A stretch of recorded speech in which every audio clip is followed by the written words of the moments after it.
शुद्धज्ञानदेहाय त्रिवेति दिव्यचक्षुषे श्रेयप्राप्तिनिमित्ताय नमः सोमार्धधारिणे।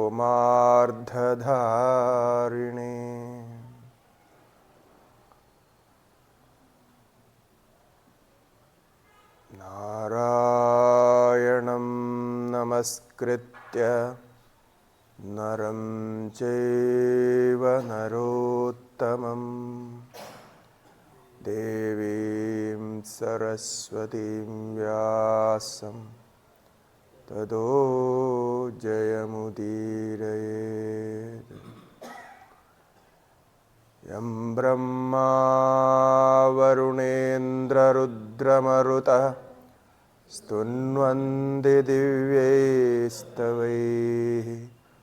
वेदैः साङ्कपदक्रमोपनिषदैर्गायन्ति यं सामगाः। ध्यानावस्थिततद्गतेन मनसा पश्यन्ति यं योगिनो यस्यां तं न विदुःसुरासुरगणा देवाय तस्मै नमः। देवाय तस्मै नमः। नाम संकीर्तनं यस्य सर्वपापप्रणाशनं प्रणामो दुःखहरणस्तं नमामि हरिं परं। प्रणामो दुःखहरणस्तं नमामि हरिं परम्। श्रुतिस्मृतिपुराणानामालयं करुणालयं नमामि भगवत्पादं शङ्करं लोकशङ्करं। शङ्करं शङ्कराचार्यं केशवं बादरायणं सूत्रभाष्य कृतौ वन्दे भगवन्तौ पुनः पुनः। ईश्वरो गुरुरात्मेति मूर्तिभेदविभागिने व्योमवद्व्याप्तदेहाय दक्षिणामूर्तये नमः। दक्षिणामूर्तये नमः।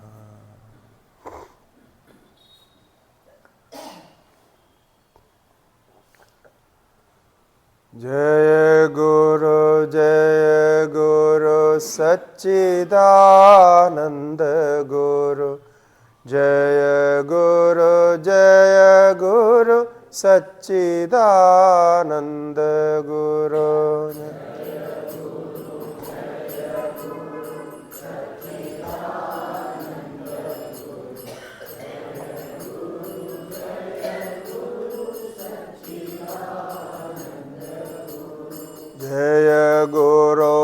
जय गुरु सच्चिदानंद गुरु। जय गुरु सच्चिदानंद गुरु।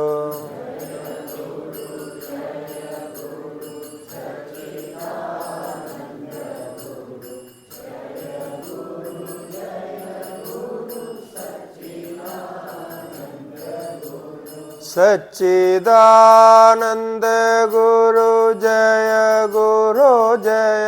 गुरु सच्चिदानंद।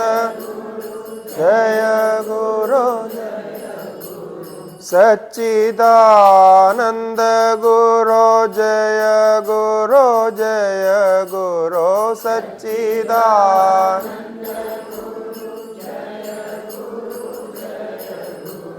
सच्चिदानंद गुरु जय गुरु जय गुरु सच्चिदानंद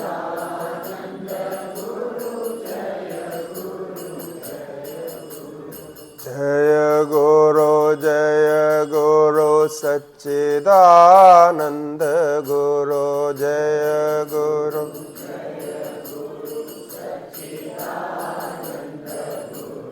जय गुरु जय गुरु सच्चिदानंद गुरु जय गुरु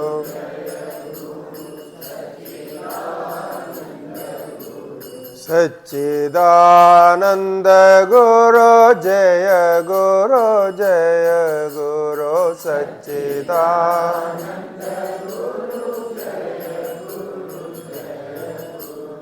सच्चिदानंद गुरु जय गुरु जय गुरु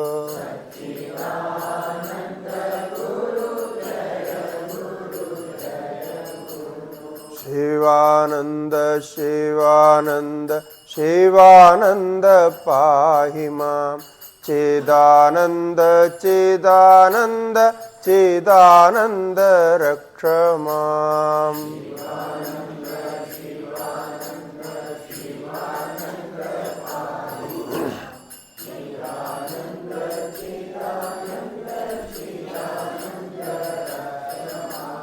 शिवानंद शिवानंद शिवानंद पाहि मां चिदानंद चिदानंद चिदानंद रक्ष मां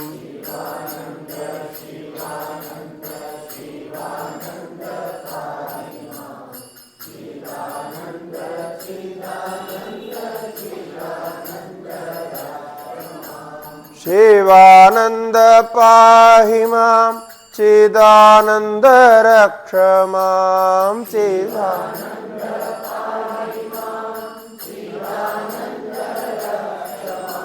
शिवानंद पाहि मां चिदानंद रक्ष मां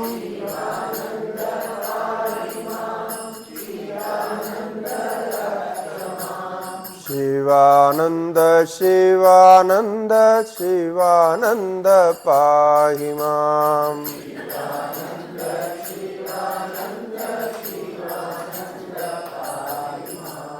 चिदानंद चिदानंद चिदानंद रक्ष मां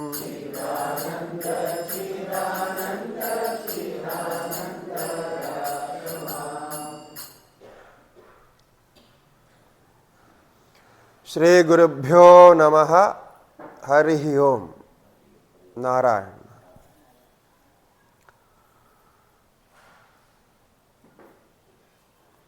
कल हम वेदांत के विषय में स्वरूप ज्ञान कैसे होता है, स्वरूप ज्ञान में केवल जो अद्वैत ज्ञान ये हमारा अनुभव में कैसे आता है, इसको सरल विधि से समझने का प्रयास किया। मैं समझता हूँ आप लोग इसके विषय में चिंतन किए हैं, मनन किए हैं। सब किए हैं कि नहीं? अच्छा, परीक्षा करूं?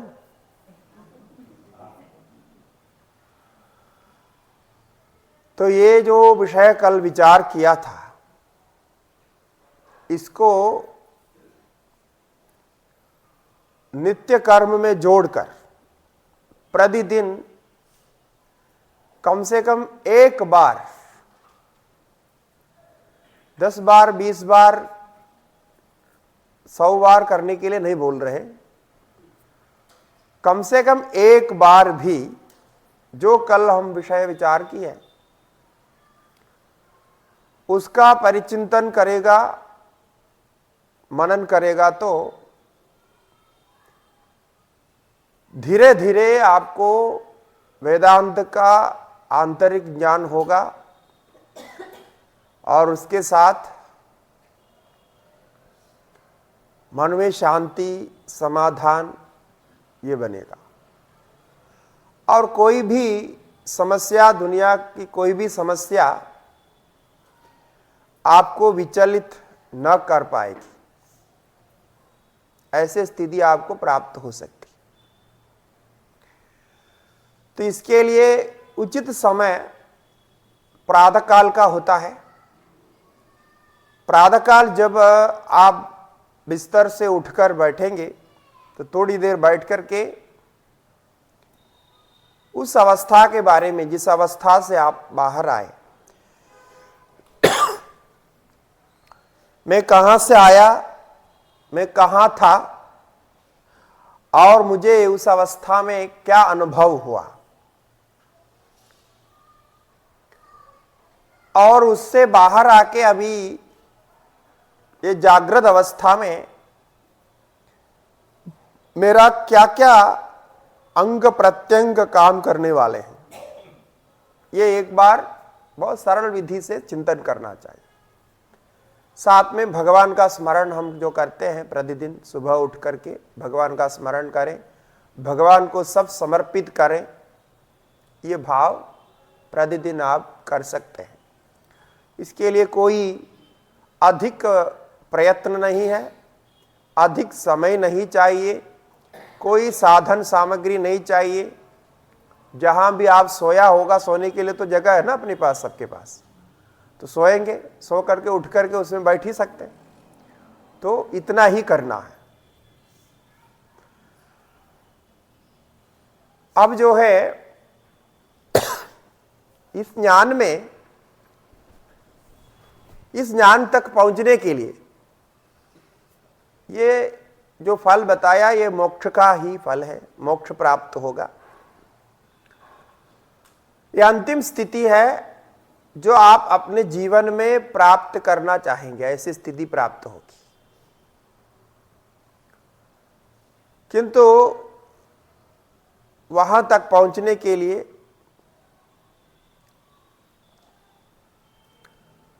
कुछ साधनों की जरूरत है।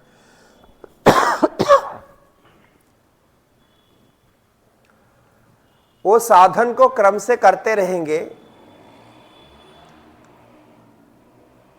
तो धीरे धीरे उसमें आपको निष्ठा प्राप्त होगी। तो आज के प्रसंग में हम शास्त्र के अनुसार जितने भी साधन इसके लिए बताए हैं, जिसको आपको करना आवश्यक है अनेक स्तर में, जो कल तक जो विचार किया था, ये हमने तत्व का विचार किया था, तत्व ज्ञान का विचार किया था, स्वरूप अनुभव का विचार किया था। सुनने में तो बहुत सरल लगता है, सीधा सीधा लगता है, कुछ है ही नहीं उसमें, कुछ करना नहीं। लेकिन ये तब तक इसमें निष्ठा नहीं आ सकती जब तक आपके पास साधन नहीं है, क्योंकि साधन के बिना साध्य की सिद्धि नहीं होती। जैसा कोई भवन को खड़ा करना है तो उसके लिए एक आधार होना चाहिए, फाउंडेशन होना चाहिए, और जितना लंबा चौड़ा मकान आप खड़ा करना चाहते हैं उतने ही फाउंडेशन मजबूत होना चाहिए। उसके बिना ऐसा आप कर नहीं सकते, करेंगे तो बाद में वो बैठ जाएगा, गिर जाएगा। तो ये जो साधन जितने भी हम करते हैं, जो हमारे ऋषि मुनियों ने, हमारे पूर्वजों ने जो किया और हमें बताकर चले गए कि ऐसा ऐसा करो तो ऐसा ऐसा होता है। जैसे जो भोजनादि विधि हम करते हैं, अब आप आटा चावल इत्यादि प्रयोग करके भोजन बनाते हैं, अलग अलग व्यंजन बनाते हैं। तो ये सब भी कौन बताया है? ये भी हमारे पूर्वजों का देन है। पूर्वजों ने जो बताया है उसी को हम अनुसरण कर रहे हैं। नहीं तो हमें क्या पता है कि आटा खाने की चीज है, चावल खाने की चीज है, यह पता ही नहीं चलेगा।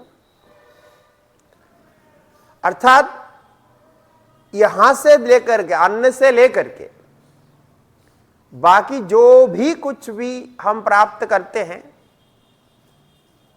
हम अपने पूर्वजों की कृपा से ही प्राप्त करते हैं। यानी इसको हम संस्कार कहें अथवा संप्रदाय कहें, परंपरा कहें, कुछ भी कहें, वो तो है, उसी से ही प्राप्त किया। ऐसे ही जैसा अन्नपान आदि की व्यवस्था तत्त स्थान में अपने अपने हिसाब से अलग अलग होता है, वैसे ही हमारा जो ज्ञान है, ये ज्ञान भी गुरु परंपरा से प्राप्त होता है। अर्थात ऋषियों से आरंभ हो करके ये ज्ञान की भी परंपरा चल रही है, और उस ज्ञान को प्राप्त करने के लिए, ज्ञान को जो प्राप्त हुआ उसको रक्षित करने के लिए, परिरक्षित करने के लिए, परिपोषित करने के लिए कुछ विधियां भी उन्होंने बताई है। तो जैसा रहन सहन की जो बात हम करते हैं, व्यवहार की बातें करते हैं, ये सब वैसे ही प्राप्त हुआ। किंतु कुछ कारणवश हम केवल ये भोजन भाजन आदि जो है उसको बचा के रखें, उसको तो वैसे के वैसे खा रहे हैं, अभी थोड़ा बहुत बदलाव कर रहे हैं, लेकिन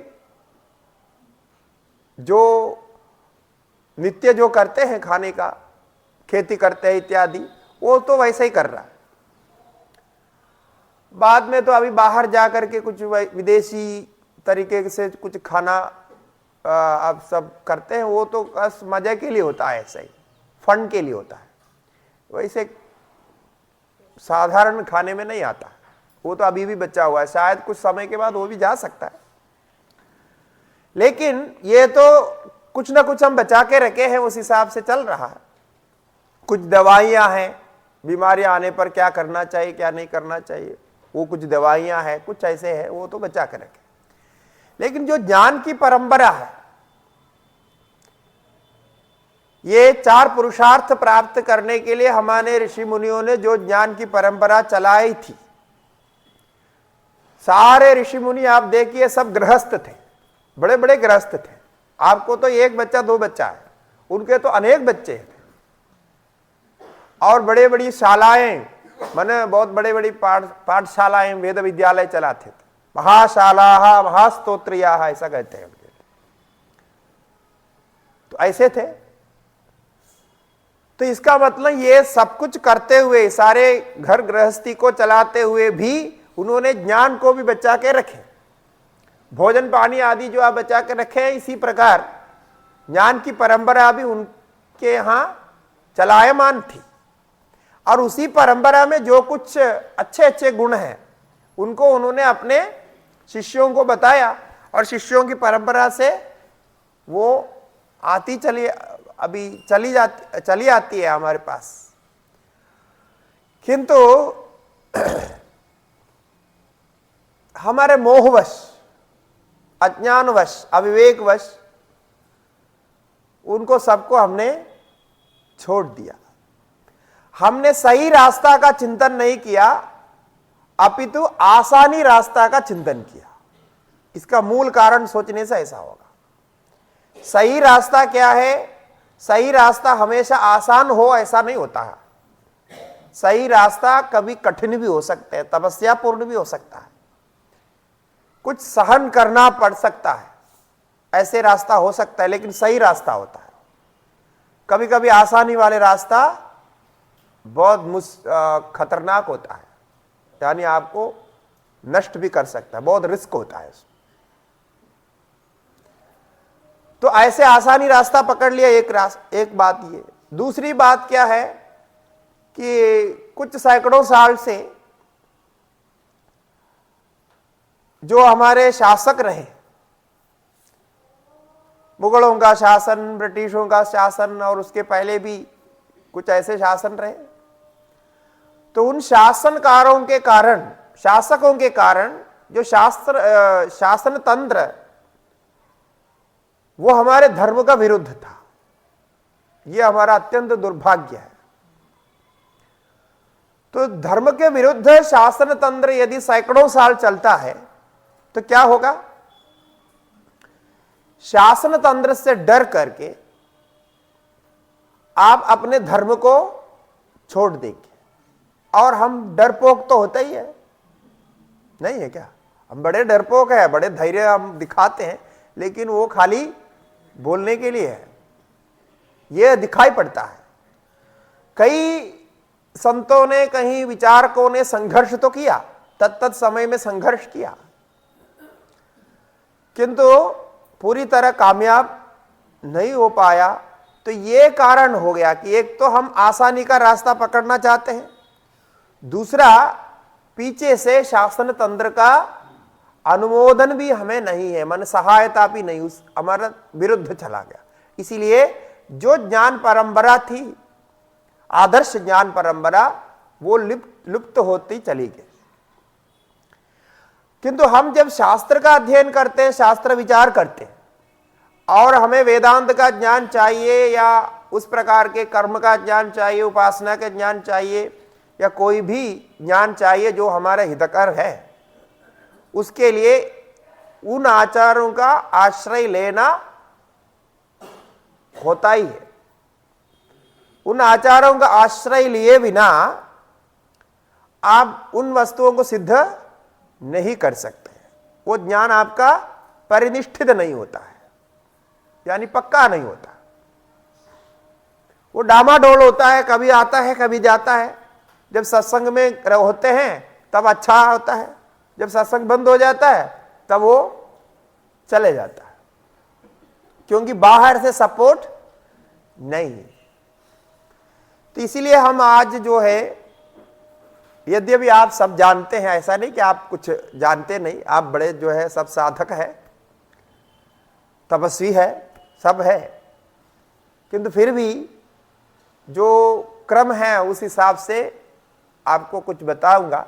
यदि आप इनमें से कोई चीज नहीं करते हैं तो अब से उसको करना आरंभ कर सकते हैं। इस दृष्टि से सब सामान्य रूप से थोड़ा प्रकाश डालेंगे, जिसके रहने पर, जिसके पालन होने पर हम एक सनातन धर्मावलंबी बन जाते हैं। हमारा धर्म का ज्ञान है, धर्म का नाम है वैदिक सनातन धर्म, सत्य सनातन धर्म। तो वैदिक है, सत्य सनातन धर्म है, ऐसा धर्म है। अब हम उस धर्म का नाम हिंदू धर्म ऐसा बोलते हैं, हम हिंदू है ऐसा बोलते हैं। तो सभी धर्मों का अपना कुछ लक्षण होता है, कुछ विशेषताएं होती हैं। यद्यपि आजकल ये सर्वधर्म समत्व आदि चल पड़ा है, सब बोलते हैं सब धर्म में सब एक है, सब ऐसा है, तो ठीक है, वो सब धर्म में कोई कोई अंश में एक होते हैं। सब धर्म एक कभी नहीं होता, सब धर्म एक ही होता तो फिर सर्व धर्म होते ही नहीं थे। अब तो सब धर्म यदि एक है तो फिर अलग अलग होते कैसे? फिर तो अलग अलग है, इसका मतलब क्या है? कुछ अलग अलग है और कुछ समानता भी आप ढूंढ सकते हैं, क्योंकि धर्म अपने आप में, कोई भी धर्म हो अपने आप में, उसमें कुछ रहते, अच्छे गुण रहते हैं। सभी अच्छाई के लिए ही होता है, अपने अपनी दृष्टि से वो अच्छाई ढूंढने के प्रयत्न करते हैं।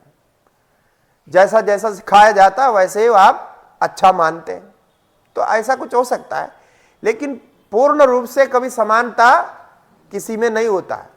और ऐसे जो इसमें समानता नहीं है, उसमें समानता लाने के प्रयास आप करेंगे तो क्या होगा? वहां कंफ्यूजन होता है, उसको हम बोलते हैं संगर, धर्म संगर होता है। अलग अलग प्रकार के संगर, संगर माने मिश्रित हो जाना, इधर से उधर, इधर से उधर सब मिल जाना, खिचड़ी बन जाना, अब खिचड़ी हो गई तो उसमें पता नहीं चलेगा ना क्या क्या डाला है। हाँ, ऐसा हो जाता है, इसको बोलते धर्म संकर। धर्म संकर होने में कोई आपत्ति नहीं है, लेकिन धर्म संकर होने के बाद जो व्यक्ति कुछ करना चाहता है उसमें उसका कर्तव्य का भी संकर हो जाता है। वो कर्तव्य अकर्तव्य को जान नहीं पाता है। वो कभी सोचता है ये करना अच्छा है क्योंकि बहुत लोग ये कर रहे हैं, कभी सोचता है ये करना अच्छा है, नहीं बहुत लोग ये भी कर रहे हैं, तो ऐसे में वो सब गड़बड़ हो जाता है। इसीलिए हम जब हिंदू धर्म को या सनातन धर्म को, वैदिक धर्म को मानते हैं तो उसके जो मूलभूत क्या क्या है जिसको हमको करना चाहिए, अभी बचाना चाहिए, इस पर भी विचार करना चाहिए, क्योंकि इसके कारण यह ज्ञान अभी तक हमें प्राप्त हुआ। यदि ऋषि मुनि उनका अनुष्ठान न करते होते, जैसा आप अभी हैं, आपके अभी बच्चे जैसा जा रहे हैं, आपको पता है आपकी एक बात नहीं सुन रही। लोग बहुत बोलते हैं बच्चे हमारी बात सुनते नहीं, सुनेंगे भी नहीं वो, क्योंकि उनके मन में भी ऐसे हो रखा है, समझ में नहीं आता उनको कौन सी चीज अच्छी है कौन सी बुरी है। इसीलिए बच्चे जो है स्कूल जाने के पहले आप ट्रेनिंग करना शुरू कर दो अपने घर में, और वो भी स्कूल होते होते ट्रेनिंग अच्छी तरह होनी चाहिए। कॉलेज होने के बाद में फिर कुछ भी नहीं सुनने वाला आप, फिर आप बोलना ही बंद करना चाहिए।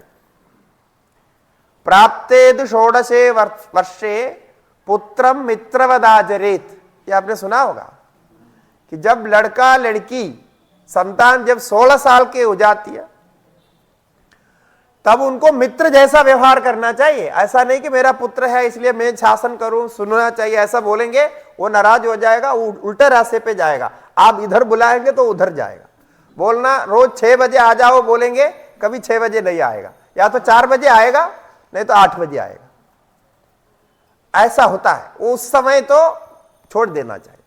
और उसके पहले जो कुछ कर सकते हैं धीरे धीरे समझा करके जो कर सकते हैं वो करना चाहिए, क्योंकि तभी हमारी परंपरा बनी रहेगी।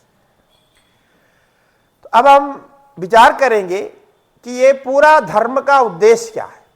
जो धर्म आचरण इत्यादि इत्यादि हम बोलते हैं, आचरण बोलते हैं, आचार प्रभवो धर्म धर्मस्य प्रभुरच्युतः, या पढ़ते हैं ना, कहाँ विष्णु सहस्त्र नाम में क्या मतलब है उसका कि आचार प्रभवो धर्म, आचार से ही धर्म उत्पन्न होता है, आचार में स्थित रहता है।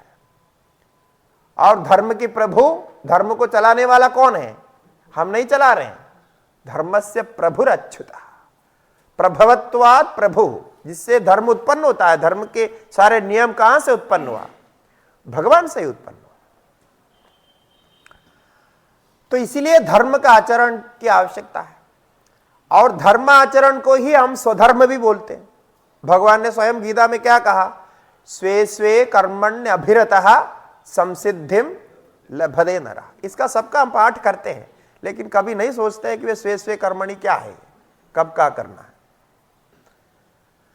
तो ये सारा जितना भी विस्तार से कर्मकांड, उपासना कांड आदि आदि जो विस्तार से धर्म का उद्बोधन हुआ है, उसका सारांश है इन सबके अनुष्ठान के बाद आपको चित्त शुद्धि प्राप्त होती है। साधन रूप से हमें क्या प्राप्त करना है? अंतिम में चित्त शुद्धि प्राप्त करनी है। चित्त शुद्धि के बाद ज्ञानोदय होगा, जिज्ञासा होगी, ज्ञानोदय होगा, और ज्ञानोदय के बाद आत्मज्ञान होगा, ब्रह्मज्ञान होगा, मोक्ष होगा, जो कल हम विचार किए। माने अब आप ऐसी एक निद्रा में हैं जहां दिखता तो सब कुछ साफ साफ है, सब कुछ दिखता है, लेकिन जो दिखना चाहिए वो नहीं दिखता। ऐसी निद्रा में है। एक निद्रा कल जो बताई थी सुषुप्ति वाली निद्रा, वहां तो कुछ दिखता ही नहीं, वहां कुछ है ही नहीं अपने आप ही। लेकिन ये भी एक निद्रा है, अभी भी आप सो करके ही बैठे हैं कि सब कुछ देखते हुए जानते हुए भी आपको जो जानना चाहिए था, जिसको मानना चाहिए था, जिसको करना चाहिए था, वो नहीं कर रहा। इसलिए बहुत कुछ करने के बाद भी हमारी चित्त शुद्धि नहीं हो पाती। चित्त शुद्धि के लिए साधन के रूप में निष्काम कर्म, निष्काम उपासना आदि आदि बताए हैं जो आप जानते हैं। अब ये निष्काम कर्म में कर्म आता है, तो ये कर्म का निश्चय कैसे होगा? माने निष्काम कर्म करना है, पहले तो कर्म जानेंगे तभी तो निष्काम भाव से करेंगे, पर सकाम क्या है जानना पड़ेगा। हम कई बार जो निष्काम कर रहे हैं ना वो सकाम होता है, मानते हैं निष्काम। अब निष्काम की व्याख्या आप पूछें कौन बताएगा निष्काम क्या है? किसको पता नहीं, वो सकाम को ही निष्काम मान लेते हैं। निष्काम का मतलब आजकल इतना समझते हैं जो पैसा लिए बिना काम करता है, ये इतने से निष्काम होता है, इतने से निष्काम नहीं होता है। पैसा लिए बिना आप सेवा कर रहे हैं निष्काम, ऐसा मानते हैं। ये सरल सामान्य व्याख्या है, लेकिन पैसा लिए बिना काम करने मात्र से वो निष्काम नहीं होता। ये ठीक है, आप वेतन नहीं ले रहे हैं, कोई प्रतिफल नहीं ले रहा, ये ठीक है, उतने में ठीक है। लेकिन निष्काम करते हुए भी लोगों का अहंकार बढ़ जाता है।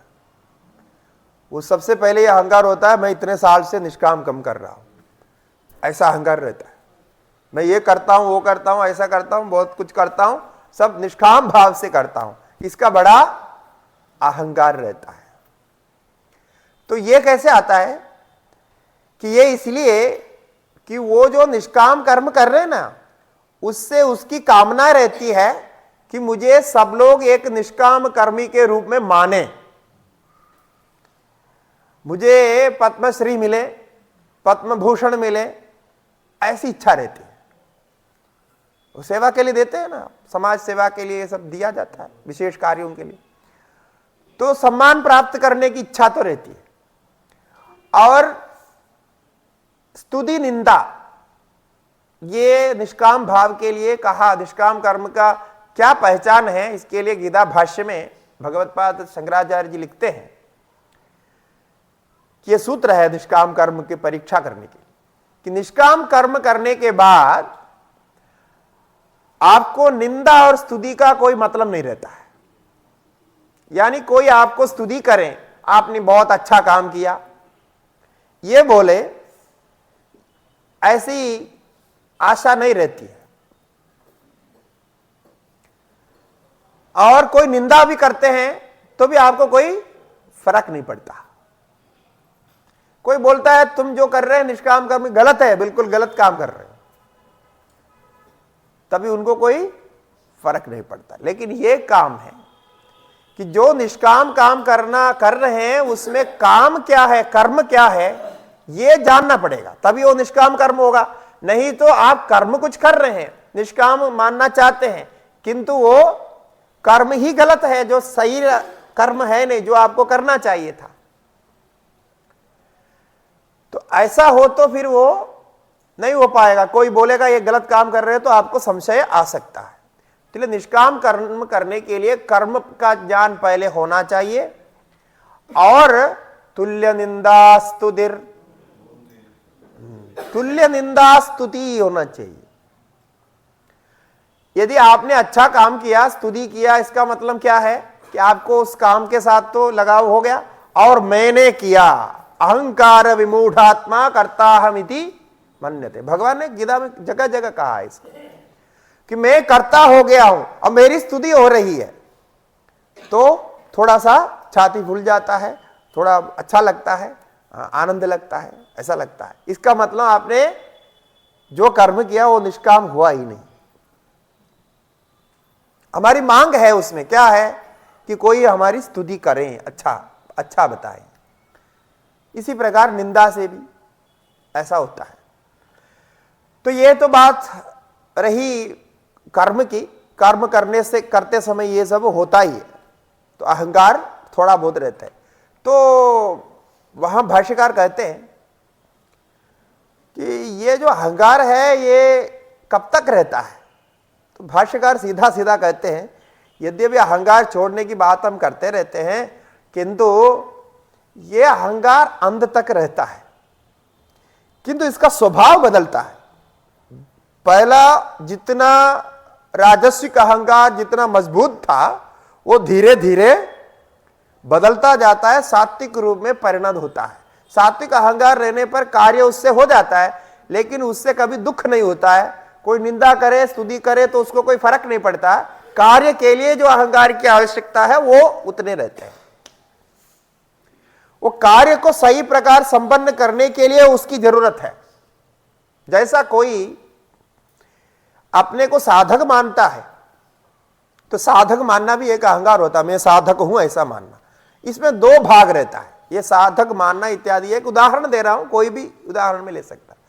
उसमें दो भाग रहता है। एक तो वो जो साधक मान करके अपने साधन करता है, वो आत्मा को सिद्ध करने के लिए, भगवान को जानने के लिए जो रहता है, उसका एक अभिमान होता है कि मैं साधक हूं, इसलिए मुझे साधक के जैसा अनुकूल आचरण करना चाहिए। इसको परिपालन करने के लिए उसको साधक होना जरूरी है। साधक तो अभिमान होना जरूरी है, नहीं तो क्या है, वो अभिमानी नहीं रहेगा तो कभी कुछ करेगा, कभी कुछ करेगा। आज साधक है, कल तो कुछ उल्टा करेगा, ऐसा भी हो सकता है। वो अभिमानी नहीं है उसको, जैसे बच्चे करते हैं ना, कभी कुछ करते हैं। ऐसा भी नहीं होना चाहिए। तो उतना अभिमान तो चाहिए, तब जाकर के आप आगे कर पाएंगे। और दूसरा जो है, उसका दूसरा भाग रहता है कि मुझे सब लोग साधक माने, मुझे सब लोग साधक माने, साधक जाने। सब लोग मतलब यहां तक भगवान भी माने, ऐसा रहता है। भगवान भी मुझे ऐसा माने, मेरा जैसे साधक भगवान को मिलेगा नहीं। कुछ शिष्य लोग भी समझते हैं मेरे जैसा शिष्य गुरु को कैसे मिलेगा, ये मेरा जैसा, मैं तो इतना बड़ा अच्छा शिष्य हूं, ऐसा करके भी सोचता है। ये जो है उसका दूसरा भाग है, ये नहीं होना चाहिए। वो पहले वाला चाहिए, उसके बिना वो कार्य नहीं चलेगा। इसको आचार्य जी ने कहा कि ये तो रखना चाहिए। जैसा हम सन्यासी है, तो सन्यासी को यदि सन्यासी का अभिमान नहीं होगा, मैं सन्यासी हूं ऐसा बोध नहीं, ऐसा ध्यान नहीं, ऐसे अपने सन्यासी धर्म से सावधान नहीं, तो क्या होगा, वो कुछ भी करेगा। कभी गृहस्थ जैसा आचरण करेगा, कभी कुछ आचरण करेगा, जो जहां जैसा आया वैसे करेगा, ऐसा नहीं। वो सन्यासी आप बने हैं तो सन्यासी का अपना कुछ नियम है। नियम में सबसे कठिन नियम होता है सन्यासियों का। आजकल बोलते हैं सन्यासी का कोई नियम नहीं, ऐसा नहीं। जैसा नियमों का आप स्तर देखेंगे ना, नियमों का स्तर देखेंगे तो सबसे कम नियम होता है। जैसे वर्ण आश्रम के हिसाब से देखा जाए तो सबसे कम नियम होते हैं जो सामान्य व्यक्ति होते हैं, जो चतुर्थ वर्ण के होते हैं, शूद्र जाति के होते हैं, उनके लिए शास्त्र में कम नियम बताया है वर्णाश्रम के हिसाब से। और उससे जो वैश्य जाति के होते हैं, तृतीय वर्ण होते हैं, उनके लिए उससे अधिक नियम बताया।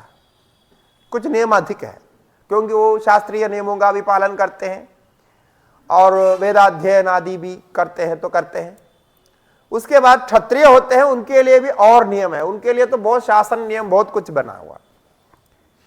उसके बाद जो ब्राह्मण होते हैं उनके लिए और जोर का नियम होता है। ऐसे तो आजकल जानते नहीं कोई, आजकल तो नियम सब एक ही जैसा हो गया। उनके लिए भी अलग नियम होता है। और फिर उससे ऊपर होते हैं जो सन्यासी होते हैं, उनका तो उससे भी अधिक नियम होता है, वो पालन करना पड़ता है। और वो सन्यासियों में भी जो बड़े बड़े पद पर विराजमान होते हैं, उनके वहां तो पद के अनुसार भी बड़े बड़े नियम होते हैं। जैसे शंकराचार्य आदि मठों में जो विराजमान है, उनके लिए तो और नियम होता है, जैसे अलग अलग स्तर में होता है। इसी प्रकार ब्रह्मचर्य, गृहस्थ, वानप्रस्थ, सन्यासी, उस हिसाब से भी सन्यासी के लिए बहुत कड़ा नियम होता है। उससे कम होता है वानप्रस्थियों के लिए तपस्या की दृष्टि से, उससे कम होता है तपस्या की दृष्टि से गृहस्थों के लिए। गृहस्थों का तो वैसे कार्य में कर्तव्य बहुत ज्यादा है, सबसे ज्यादा कर्तव्य वैदिक कर्तव्य गृहस्थों का होता है, तो उनके अपने हिसाब से नियम भी है। और ब्रह्मचारी के लिए भी उससे कम नियम होते हैं कि ब्रह्मचारी के लिए केवल गुरु शुश्रूषा परम धर्म होता है और गुरु शुश्रूषा संबंधी नियम का पालन करते हैं। तो वो जो ट्रेनिंग पीरियड जैसा बोलते हैं ना, उस हिसाब से कुछ नियम उनका है। और लगभग जो ब्रह्मचारी का नियम होते हैं, वैसे ही नियम के थोड़ा अधिक रूप में सन्यासी का होता है। तो ये है एक नियम की दृष्टि से हम देखें। तो इसी प्रकार कर्म का विधान, जैसा स्वकर्म क्या है जानना है, तो इसका विधान शास्त्र में वर्ण आश्रम व्यवस्था से ही कहा है। इसको भगवान ने गुण कर्म विभाग ऐसा कहा, चातुर्वर्ण्यम मया सृष्टम गुण कर्म विभागशः, ये आप जानते हैं। तो गुण कर्म है, तो ये गुण कर्म जन्म से आप जिस कर्म को लेकर के आते हैं उसी के अनुसार आते हैं, जिस गुण को लेकर के आप जन्म लेते हैं उसी के अनुसार आता है। और कर्माणि प्रविभक्तानि स्वभाव प्रभवैर गुणैः, ऐसा 18 अध्याय में 41वां श्लोक में कहा। ब्राह्मण क्षत्रिय विषाम शूद्राणाम च परम तप कर्माणि प्रविभक्तानि स्वभाव प्रभवैः गुणैः। यहां एक शब्द है, वो पूरी की व्याख्या मैं नहीं कर रहा हूं, सब जानते हैं आप। गुण कर्म यानी स्वभाव प्रभवैर गुणैः ऐसा कहा। स्वभाव से उत्पन्न होने वाले गुण, जो जन्म से ही आपके अंदर कुछ गुण उत्पन्न होता है, उन गुणों के अनुसार आपको अलग अलग कर्म का विधान किया। ब्राह्मण होगा तो ऐसा करें, क्षत्रिय होगा तो ऐसे करें, इत्यादि इत्यादि बता दिया है, वो जिसको हम वर्ण धर्म कहते हैं। उसमें जो स्वभाव प्रभव कर अर्थ किया कि जो प्रकृति से आपको मिला हुआ है, माने जन्म से आप लेकर के आए। ये कैसे होता है कि पूर्व जन्म में आपने कुछ कर्म किया, उस कर्म के कारण पुनः जन्म होता है, तो वो पुनर्जन्म जब होते हैं पूर्वकृत कर्म का फल से होता है, उसी के अनुसार प्रारब्ध बनता है, प्रारब्ध के अनुसार शरीर मिलता है, कुल में आप जन्म लेते हैं, फिर उसके अनुसार आपका कर्म चलता है। क्योंकि ऐसे कुल में जन्म आपको इसलिए मिल रहे हैं कि ताकि आप पूर्व में किए हुए कर्म के अनुसार आगे जीवन चला सके। सामान्य नियम है, इसमें कुछ विशेष भी होता है, विशेष तो स्पेशल केस होते हैं, वो अलग है। सामान्य नियम यह है, इसको स्वभाव प्रभवैर गुण ही बोलते। तो इसमें स्वभाव शब्द से प्रकृति को, अव्यक्त रूप से जो प्रकृति है, माया है, उसको लिया। प्रकृति माने सबका मूल कारण जो माया है, ईश्वर अभिन्न रूप से जो माया है। तो माया में 3 गुण होते हैं, सत्व रजस तमस। 3 गुणों के अनुपात के कारण अलग अलग गुण बनते हैं। यानी हम जितने यहां बैठे हैं, जितने इस प्रपंच में, इस जगत में सर्वत्र हैं, सभी का, सभी जीवों का ये 3 गुणों के अनुपात से ही जन्म होता है। इसको स्वभाव प्रभवैर गुण ही बोलते। तो उस हिसाब से उनके जाति का निर्णय, कर्म का निर्णय, वर्ण का निर्णय इत्यादि होते हैं, उस हिसाब से चलता है। अब ये जो स्वभाव प्रभवैर गुण होते हैं, इनमें कुछ लोग ऐसा मानते हैं कि ये जो गुण है ये जन्म के बाद जैसा दिखाई पड़ता है उसी प्रकार गुण मान के उसी प्रकार निश्चय करना, ऐसा कुछ लोग मानते हैं। यानी गुण बाद में निश्चय होता है, ऐसा मानते हैं। किंतु हमारे संप्रदाय में ऐसा नहीं है। संप्रदाय में यह है कि जन्म से ही आप उस गुण से आते हैं, क्योंकि जन्म होने के बाद गुण का बदलाव बहुत होता है। यदि ऐसा निश्चय करना लगेगा तो फिर किसी का कोई निश्चय नहीं हो पाएगा, क्योंकि एक ही व्यक्ति पहले कुछ करता है, बाद में कुछ करता है, बाद में कुछ करता है, उसका कर्म दे करके आप गुण निश्चय करने रहेंगे तो कैसे होगा, कुछ नहीं होता। और दूसरा, वैज्ञानिक दृष्टि से भी, साइंटिफिक दृष्टि से भी, जो जिस जीन में, जिस माता पिता से उत्पन्न होता है, जिस परंपरा से उत्पन्न होता है, उसका अपना कुछ गुण आता ही है। जो जीन में रहता है, डीएनए में रहता है, तो वो तो गुण आता ही है। तो उस प्रकार से भी आप ले सकते हैं। तो इसीलिए जो जन्म से कुछ गुण लेकर के आया तो ठीक है, और गुण लेकर के आने के बाद भी दूसरा कर्म करता है, उसके लिए दूसरा दूसरा नाम होता है। जिस कुल में जन्म लिया वो कुल के अनुसार कर्म नहीं करता, दूसरा करता है, तो वो विशेष होते हैं, उनके लिए कुछ विशेष नाम होता है। किंतु कर्म की व्यवस्था, कहने का तात्पर्य है कर्म की व्यवस्था हमारे शास्त्रों में ये 4 को लेकर के ही किया है, और कुछ नहीं है। जो भगवान स्वकर्म स्वकर्म करके जहां जहां कहे, श्रेयान स्वधर्मो विगुणः परधर्मा स्वनिष्ठिदात्, वहां भी कहा। तो जहां जहां कहा, इस दृष्टि से कहा अन्य कोई व्यवस्था शास्त्र में नहीं दिखता है, इसलिए इसमें स्पष्ट होना चाहिए। तो 4 आश्रम और 4 वर्ण, और ये सब किसके लिए प्रयत्न करते हैं? 4 पुरुषार्थ के लिए। यही है पूरे शास्त्र की व्यवस्था। बाकी आप गीता शास्त्र आदि से आप जान लेंगे। तो सामान्य आचार विचार में इसके अनुसार नियम बनाए हुए हैं। हमारे धर्मशास्त्रों का जो नियम है, धर्मो रक्षति रक्षितः जो कहते, मनुस्मृति में जो कहा कि धर्म की रक्षा करनी चाहिए, और भगवान किसके लिए अवतार लेते हैं? परित्राणाय साधूनाम विनाशाय दुष्कृताम धर्म संस्थापनार्थाय, धर्म के संस्थापन करने के लिए। वो धर्म कौन से धर्म के संस्थापन करेंगे? तो ये जो धर्म कहा गया शास्त्र में, इसी के संस्थापन के लिए भगवान जन्म लेते हैं और तत्त व्यवस्था पुनः बनाते हैं, फिर चले जाते हैं, फिर अवतार होता है, ऐसा होता है।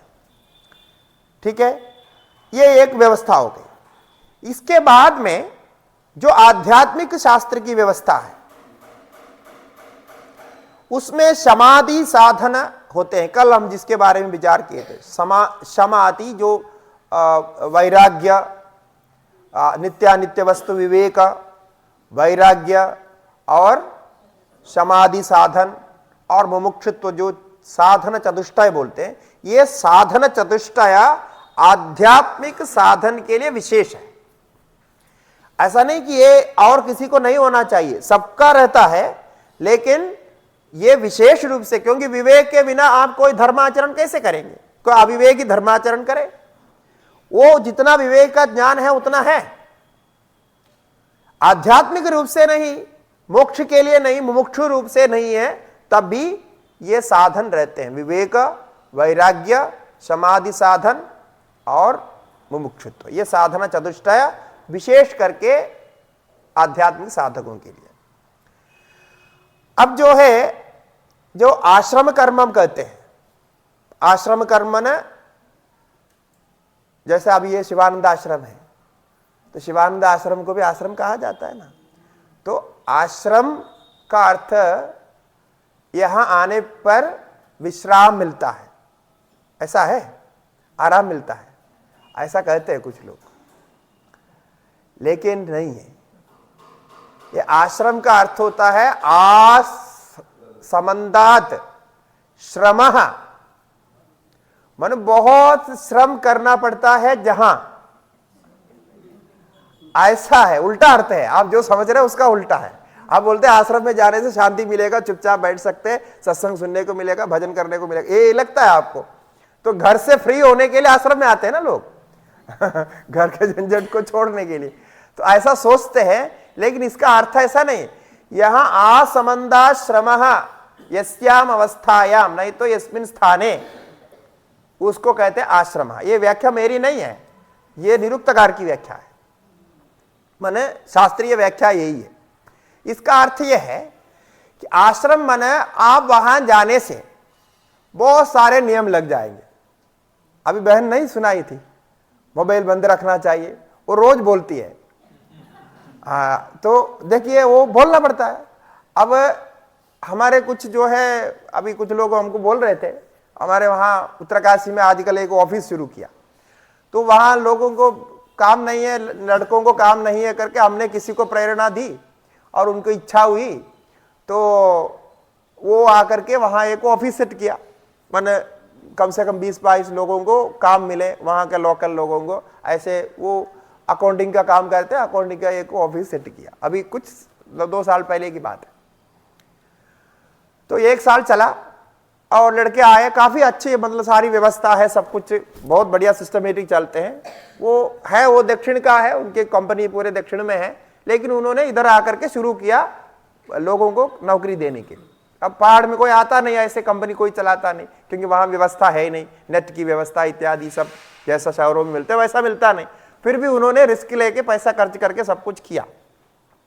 लेकिन उनका ऑफिस का ये नियम है, जब ऑफिस आवर्स है, यानी वो आप जो है थंब लगा करके मार्किंग करके वो ऑफिस के अंदर जाएंगे, उसके बाद बाहर आने तक आप अपना मोबाइल यूज नहीं कर सकते, मोबाइल बंद है।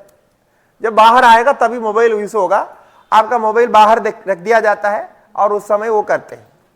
तो जो मोबाइल आप लोग यूज करते हैं उस मोबाइल का प्रयोग नहीं होता। ऑफिस का अपना एक मोबाइल होता है, वो वहां रखते हैं, उसी से आप बात करते हैं, वो सामान्य मोबाइल होता है, उसका उतना कर सकते हैं। कोई बुलाना चाहते तो उसमें, तो अपना निजी मोबाइल यूज नहीं कर सकते। तो आप विश्वास नहीं करेंगे, ये लड़के लोगों को पैसा दे रहे हैं, सब कुछ दे रहे हैं, सब सुविधा दे रहे हैं, वो एक एक करके छोड़ के चले गए। अब हमको भी पता नहीं लगा ऐसा क्यों, इतना ये लोग नौकरी ढूंढने जाते हैं, क्यों ऐसा हो रहा है। लड़का या लड़कियां सभी थी। अब जितने शुरू किया उससे कम हो गया, फिर बाहर से लोगों को लाना पड़ा। तो पता चला कि ये एक कारण है। बोले कि हम मोबाइल यूज नहीं कर सकते, तो कैसा चलेगा। अरे आप काम करने के लिए जब आए तो काम करना चाहिए। काम करने के समय में आपको मोबाइल यूज नहीं करना चाहिए। मोबाइल यूज करेगा तो काम कैसे होगा। और वो बड़ा जो है इंटरनेशनल कंपनी है, उनको विदेश से भी कॉल आता है, सब कुछ करना पड़ता है, तो वो इधर उधर मोबाइल देखते रहेगा तो कैसा कॉन्सेंट्रेशन हो, काम होगा नहीं। तो जितना आप काम करना है आप काम करो, बाकी समय करो। ऐसा होता है।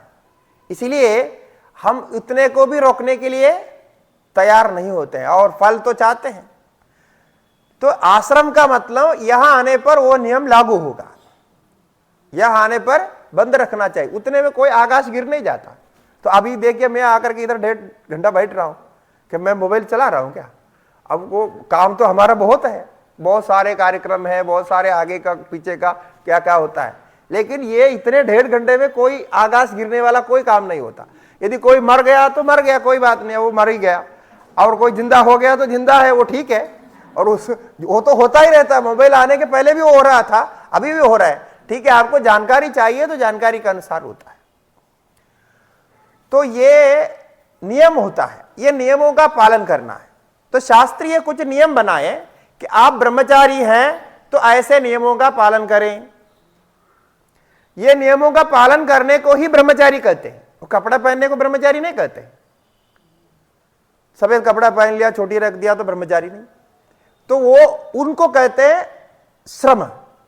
तो आपको कठिनाई से करना पड़ता है। कर्तव्यमित्येव यत् कर्म, गीता में कहा कि कर्तव्य ही है, मुझे करना ही है। संध्या वंदन करना है, ये पूजा करना है, गुरु सेवा करना है, आदि आदि जो कर्तव्य बताए हैं मनुस्मृति में 2 अध्याय में जो कुछ ब्रह्मचारी के लिए बताया, वो सब कुछ उनको कर्तव्य है। सारा कार्य होता है प्रातः काल से उठ करके। ये हो गया वहां का नियम। ऐसे ही आप जब गृहस्थाश्रम में आते हैं, ये भी आश्रम है। आजकल केवल गृहस्थ है, आश्रम नहीं है। मतलब वो गृहस्थ है जो पति पत्नी मिलकर रह रहे हैं, बच्चे पाल रहे हैं, वो नौकरी कर रहे हैं, खाना खा रहे हैं, सो रहे हैं। वो गृहस्थ आश्रम नहीं बना है।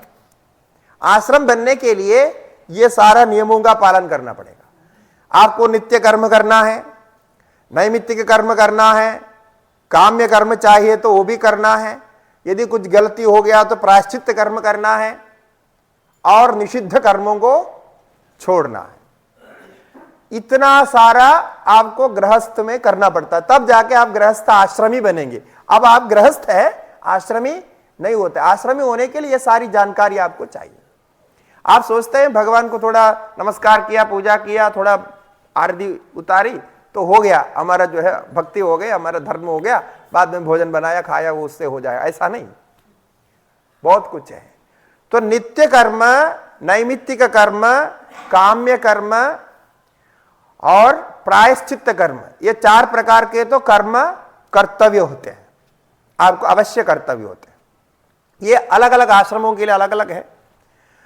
और प्रतिषिद्ध कर्म को नहीं करना चाहिए। जो नहीं करने के लिए बोला वो नहीं करना चाहिए। तो नित्य कर्मों में बहुत कुछ आता है, अब उसका लिस्ट लगाएंगे तो बहुत होता है। नित्य कर्मों में प्रातः काल उठ करके प्रातः संध्या यानी भगवान से प्रार्थना करना, भगवान को पूजा आराधना करना। यदि हो सके तो मध्याह्न भोजन के पहले मध्याह्न संध्या, उस समय भी भगवान से प्रार्थना करना, आराधना करना, पूजा करना, जो भी संध्या विधि है उसको करना। और सायंकाल भी फिर जो भी संध्या विधि है उसको करना। ये 3 नहीं हो सकते तो कम से कम 2 तो करना ही है। यह नित्य हो गया। इसी प्रकार जब महीने में अमावास्या आता है तो अमावास्या में कुछ श्राद्ध कर्म आदि होते हैं, पितरों के लिए करते हैं। और पूर्णिमा आता है, पूर्णिमा में भी कुछ देव कार्य होते हैं, उसको करते हैं। और इस प्रकार साल में भी, एक साल में जो संक्रांति आदि आते हैं उस समय जो जो करना है उसको सब पंचांग दे करके उस हिसाब से सब करते जाना है। माने गृहस्थ होता हुआ नहीं करना है ऐसा कुछ भी नहीं, जितना कहा गया उसमें करना ही आपका, कोई ऑप्शन नहीं है। तो इसमें हम जो पंचमहायज्ञ करते हैं, ये पंचमहायज्ञ तो आप सुने ही होंगे, गृहस्थों का कर्तव्यों का पूरा संक्षेप ये पंचमहायज्ञ में आ जाता है, इसलिए पंचमहायज्ञ को इतना बड़ा बोला जाता है। ये आपको जानना चाहिए। किसके लिए जान रहे हैं हम? किसके लिए जान रहे हैं? वो भूलना नहीं जो शुरू में हमने बोला था, ये चित्त शुद्धि के लिए। किसके लिए? चित्त शुद्धि के लिए। चित्त शुद्धि किसके लिए? ज्ञान के लिए। मोक्ष के लिए सीधा चित्त शुद्धि से मोक्ष नहीं मिलता, बीच में ज्ञान चाहिए। तो ज्ञान के लिए यह करना है। और ज्ञान कैसे मिलेगा? श्रवण मनन निधिध्यासन, ये करने से मिलेगा। तो चित्त शुद्धि चाहिए ज्ञान के लिए, और ज्ञान किसके लिए? मोक्ष के लिए। तो मोक्ष क्या है? चतुर्थ पुरुषार्थ है जो आप चाहते हैं, चाहते हो तो। हाँ, ऐसा नहीं हमको क्या पता आप नहीं भी चाहते हो, लेकिन चाहते हो तो उसके लिए है। इसलिए हमने पहले दिन कहा था ना, जो नहीं चाहते हैं वो नहीं आवे, क्योंकि वो फायदा नहीं, वो बैठ करके और कुछ समझेंगे, क्या समझेंगे। तो जो चाहते हैं उनके लिए। इसलिए ये पंच महायज्ञ भी आपका कर्म है। आप क्योंकि गृहस्थ आश्रम में है तो आपको ये करना पड़ेगा। इधर कॉम्प्रोमाइज नहीं होता है, क्योंकि कॉम्प्रोमाइज को नियम नहीं बोलते। जो नियम बोलते हैं ना, शास्त्र जब वो नियम बोलते हैं वो शब्द प्रयोग अलग अलग होता है। नियम का अर्थ अवश्य कर्तव्य में होता है। अभी भी नियम, जो कानून नियम बोलते हैं, मतलब क्या है? आपको पालन करना ही चाहिए, वो ऑप्शन नहीं है। यदि ऐसा नहीं होगा तो विकल्प बोलते हैं। शास्त्र शब्द दूसरा एक शब्द प्रयोग करता है, उसका नाम है विकल्प। विकल्प का अर्थ होता है व्रीहि भिर्वा यजेता, ऐसा एक शब्द आता है शास्त्र में। ऐसे विकल्प होता है, यानी यदि आपको चावल नहीं मिले तो निवार करके दूसरा चावल जैसा होता है, चामा चावल जिसको बोलते हैं, उससे भी आप कर सकते हैं। तो ऐसा करके विकल्प होता है। तो ये विकल्प नहीं है, ये नियम है। नियम का अर्थ जब कहा गया तब परिपालनीय है। नित्य कर्म का अर्थ हमेशा करते रहना, सातत्य पूर्व करना, ऐसा नहीं है। जब जब करने के लिए कहा तब तब आपको करना है।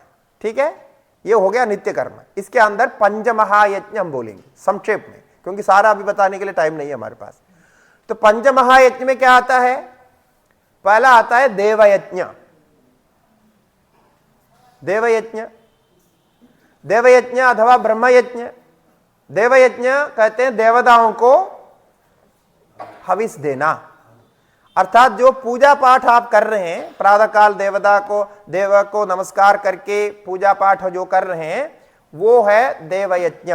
मंदिर जाकर के प्रणाम करते हैं, वहां पुष्पांजलि करते हैं और जल चढ़ाते हैं, भोग चढ़ाते हैं और दक्षिणा देते हैं। ये सब हो गया देवयज्ञ का अंग है। यद्यपि देवयज्ञ वो सीधा नहीं, देवयज्ञ तो आपको अग्नि जला करके वहां हविष देना ही है स्वाहाकार से, वही असली यज्ञ है। लेकिन उसका अभी रूप बदल के ऐसा है, किसी का घर में अग्नि है ही नहीं तो इस प्रकार से करते। तो देवयज्ञ पंचमहायज्ञ में एक यज्ञ है। अब ये देवताओं को प्रार्थना करते समय कौन से देवता को रखना, कौन कौन देवता हैं, ये भी ध्यान देना चाहिए। इसमें क्या हुआ कि हमने पहले ही आपको भूमिका में कहा था, क्या कहा कि ये 200-300 साल, जितने साल से हम इधर से बाहर हो गए ना, बाहर होने के कारण हमको कौन सी देवता का कैसे पूजा करना चाहिए ये हमें पता ही नहीं है। कोई पंथ वाला आकर के कुछ बोलता है, एक बोलता है कि हमारी देवता को पूजो, तो हम उनके पीछे जाते हैं। कुछ समय के बाद एक दूसरा होता है, दूसरा पंथ वाला आकर के बोलता है नहीं, उस देवता से यह देवता अच्छा है तो इसको पूजा करो। तो मैं एक घर में गया, आप आश्चर्य जानेंगे, एक घर में गया, वहां गया तो एक फैमिली है, उसमें पति और एक पूजा करता है। पति की देवता अलग है, पत्नी की देवता अलग है और बच्चों की देवता अलग है। सबके अलग अलग देवता, अलग अलग देवता मतलब देवता ही अलग नहीं, पंथ अलग अलग है। ये कोई और पंथ मानता है, अब नाम नहीं ले रहा हूं, नाम लेने से किसी को कुछ लगेगा क्या जरूरत है। तो कोई एक पंथ को मानता है, दूसरा दूसरा पंथ को मानता है, तीसरा तीसरा पंथ को मानता है, और एक तो निकला वेदांती। वो वेदांती की वजह से मैं वहां गया था, क्योंकि हम तो वेदांती ऐसा मानते लोग। तो फिर वहां देखा तो ऐसी स्थिति है, तो मैंने सोचा कैसे आप घर चलाते हैं, ये कैसे हो सकता है क्योंकि इसका त्योहार अलग, उसका त्योहार अलग, ऐसा होता है हमारे। मैंने देखिए हिंदू धर्म में कितने विघटन हो गया, ये कैसी परिस्थिति है, ये पता नहीं। उसका कारण क्या है कि ये धर्म के जो क्रम हमारा चल रहा था, ये सब हम छोड़ दिए, हम भूल गए या भुला दिए गए, इसके कारण होता है। तो देवताओं में आप यदि गृहस्थ हैं तो आपको देवता का क्या क्या पूजा करना है। एक तो भगवान शंकराचार्य जी ने पंच देवता एक व्यवस्था बनाई है, माने सभी में कोई किसी में कोई भेद ना हो, सभी देवताओं को लेकर के पंच देवता बनाए, जिसमें विष्णु है, शिव है, देवी है, गणेश जी है, सूर्य भगवान है। और गुरु को भी आप रख सकते हैं। गुरु को सभी का पूजनीय होता है, वो अलग से नहीं होते हैं। तो 5 देवताओं के बनाए, और इन सबके आधार पर सबसे पहले किसका होना चाहिए, आपके कुल देवता की पूजा होनी चाहिए। इसी में सब लोग गलत करते हैं, कुल देवता की पूजा करते ही नहीं, कुल देवता को मानते नहीं, कुल देवता को नहीं रखते अपने मंदिर में। तो यदि आप नहीं रखते हैं तो कुल देवता को रखना चाहिए। कुल देवता को क्यों रखना चाहिए, क्योंकि कुल देवता ही आपके कुल के अनुसार, आपके जन्म के अनुसार, आपके परिवार के अनुसार विहित पूज्य देवता है।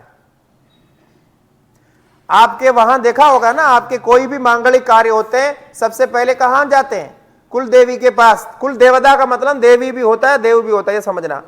तो कुल देवी के पास जाते हैं, वहां जाकर के पूजा करते, तब जाकर के कार्य होता है। ये परंपरा है, हमारी वैदिक परंपरा है। और हम सभी जो है ऋषि के पुत्र हैं। ये आश्रम कर्म कैसा होता है इसी के बारे में बोल रहा, गृहस्थ आश्रम धर्म। ऋषि के पुत्र हैं, इसलिए हमारे सबके पीछे एक गोत्र नाम लगता है। आप सभी जो है कोई ना कोई गोत्र से है, कोई सभी मनुष्य कोई गोत्र से होते हैं।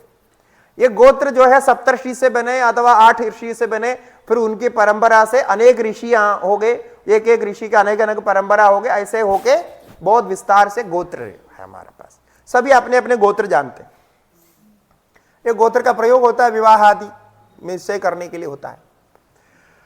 और गोत्र का मतलब क्या हुआ, ये गोत्र का मतलब क्या है आप समझिए। गोत्र माने हमारा डीएनए का नाम है गोत्र, यानी आप कौन से डीएनए के हैं। यदि आप डीएनए का नाम देना चाहें, आजकल डीएनए का नाम के लिए पिता का नाम देते हैं, है ना। पिता का मतलब पिता के डीएनए से आया, ये व्यक्ति से ये आया, ऐसा दिखाते हैं। हमारे यहां केवल एक व्यक्ति का नहीं दिखाते, जो सृष्टि के आदि से लेकर के जो आपके डीएनए चल रहा है, वो डीएनए का नाम ही गोत्र है। तो वो गोत्र हो गया। अब उस गोत्र के अनुसार गोत्र के प्रवर ऋषि भी होते हैं, यानी आपके गोत्र में कौन कौन बहुत बड़े बड़े ऋषि हुए हैं, उनका 3 का या 5 का नाम देते हैं। सामान्य कर्म में 3 ही आवश्यक है, 5 की आवश्यकता नहीं, ऐसा मीमांसा में निश्चय किया। तो 3 गोत्र प्रवर होते हैं। ये हो गया दूसरा। देखिए कितना बड़ा दायित्व होता है हमारा। हम ऐसे वैसे जन्म नहीं लिए कि वो ऋषि के परंपरा से ऋषि का नाम लेकर के जन्म लिए हुए हैं, किंतु पता नहीं हम अभी क्या कर रहे हैं। हम तो दूसरे दूसरे पंथ ढूंढने जा रहे हैं। हमारे पास इतने पंथ की व्यवस्था, सब कुछ सनातन धर्म में मिला करके दिया है, उसको हम नहीं देखते हैं। चलो अब वो प्रवर ऋषि हो गया, उसका भी ऋषियों का भी स्मरण होना चाहिए। फिर उसके बाद आपके वेद होते हैं। वेद आपके ऋषि कुल के गोत्र के अनुसार आपके कुल का एक वेद होता है। 4 वेदों में से कोई एक वेद होगा। ये यदि वेद को आप नहीं जानते हैं तो अभी पता करिए, आप अपने कोई पूर्वज अभी आपके कहीं से पता कर सकते हैं, कोई बुजुर्ग आपके घर में है या अपने कुल में है, तो उनसे पता करिए कि हमारा कौन सा वेद रहा। वो वेद आपका होता है, और उस वेद को आप अपने मंदिर में पूजा में रखना। यदि आपके पास वेद पुस्तक नहीं है, अभी सारे वेद पुस्तक छपाए हैं, तो आप उसको ले लीजिए। आप वेद पढ़ना नहीं जानते, कोई बात नहीं, पढ़ने की आवश्यकता नहीं। वो संस्कृत में हो, हिंदी में हो, गुजराती में हो, गुजराती में भी, संस्कृत में भी, हिंदी में भी, सब मिलेगा। वो पुस्तक लाइए, आपका कौन सा वेद है वो लाइए और पूजा घर में रखिए। उसको रख करके सुबह जो पूजा करते पूजा करिए। उससे फायदा क्या होगा? एक तो आपको याद रहेगा ये हमारा ज्ञान का स्रोत है, ये हमारा जो है कुल के जो है मूल है, ये हमारा ज्ञान का भी मूल है और आगे की परंपरा का भी ये मूल है। आपके बच्चे भी उसको देखेंगे तो कभी ना कभी वो सोचेगा कि ये वेद, ये पुस्तक क्यों रखा है, और रख करके आप पूजा कर रहे हैं तो उनको सम्मान मिलेगा, उनको भी याद रहेगा ये हमारा वेद है। नहीं तो आगे आने वाली पीढ़ी सब नष्ट हो, उनको वेद नहीं पता चलता। सारे दुनिया की बात उनको पता है लेकिन अपना कुछ भी पता नहीं चलता। तो इसीलिए आप पूजा में एक तो कुल देवता को रखिए, कुल देवता को सबके बीच में रखना। जो आप मंदिर रखते हैं सबके बीच में, पीछे की तरफ जैसा भी हो, वो मुख्य देवता वही होती है। कुल देवी, कुल देवता जो भी आपके होंगे वो रहेगा और एक वेद पुस्तक रहेगा। उसके बाद वेद पुस्तक के साथ आप भगवत गीता को रख सकते हैं, स्मृति रख सकते हैं, अथवा मनुस्मृति रख सकते हैं, जो रखना चाहे। बाकी आप रख सकते हैं, रामायण रख सकते हैं, महाभारत रख सकते हैं, ये सब रख सकते हैं, लेकिन वेद पुस्तक होना चाहिए। उसके बाद आपका जो इष्ट देव है, आप देवी के भक्त हैं कि कृष्ण के भक्त हैं, किसी के भी भक्त हैं, वो आप वहां रख करके पूजा कर सकते हैं। ये तो दो तो अवश्य होना चाहिए, बाकी सब आप करिए। तो ये आपका धर्म हो गया, प्रथम धर्म, इसको करना है। इसीलिए देवता आराधना में ये बहुत मुख्य है। इसके बाद ऋषि यज्ञ, ब्रह्म यज्ञ भी इसको कहते हैं। ऋषियों के लिए जो हम यज्ञ करते हैं, देते हैं, वो क्या है कि प्रतिदिन स्वाध्याय करना।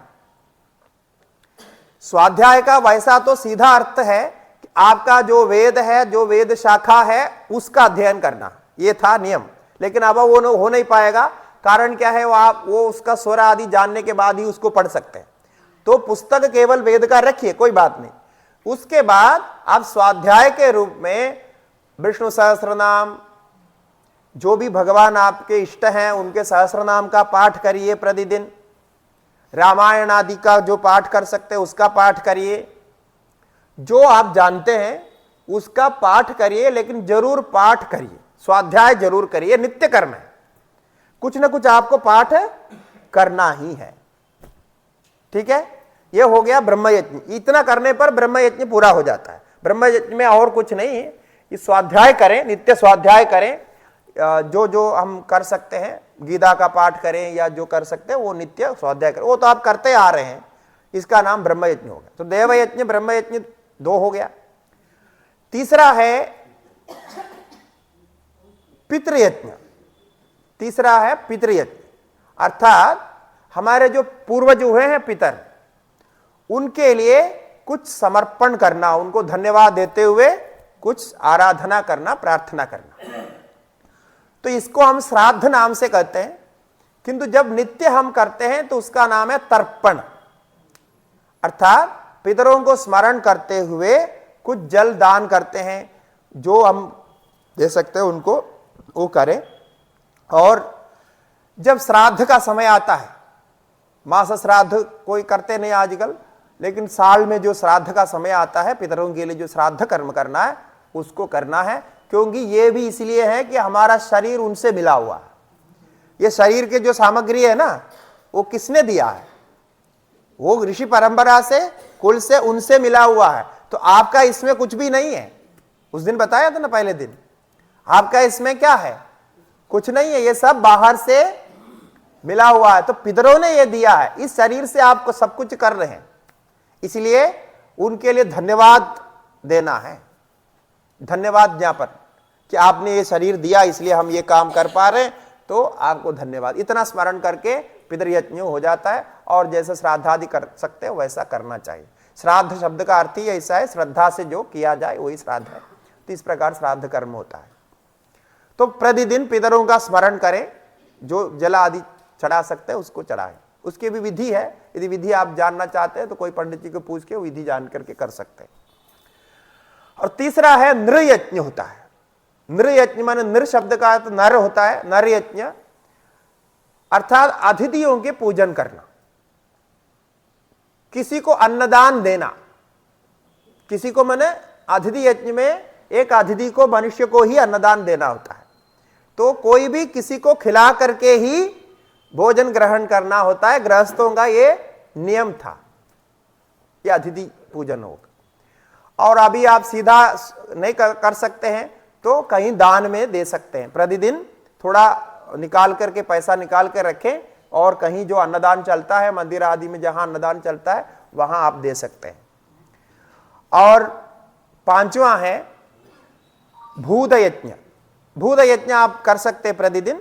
भूत यज्ञ का अर्थ जो अन्न आप बनाते हैं, सब पकवान तैयार होने के बाद में सबसे पहले थोड़ा करची से निकाल के बाहर पशु पक्षी आदि जो भी है बाहर उनको खिलाना। यदि गोमाता है तो गोमाता को खिलाना, वो व्यवस्थित रूप से बड़े प्रेम से करना है। ये भोजन के पहले करना है। ऐसा नहीं कि भोजन खा करके बाद में जो बच गया बर्तन धोना है तो उसको निकाल करके बाहर डाल दिया, तो वो नहीं होता है, वो अनादर होता है, उससे पाप होता है। ऐसा नहीं करना का, पहले करना चाहिए जो मुख्य अंश है उससे ही, क्योंकि वो पूजन है, देवता को हम दे रहे हैं, ऐसा ही है।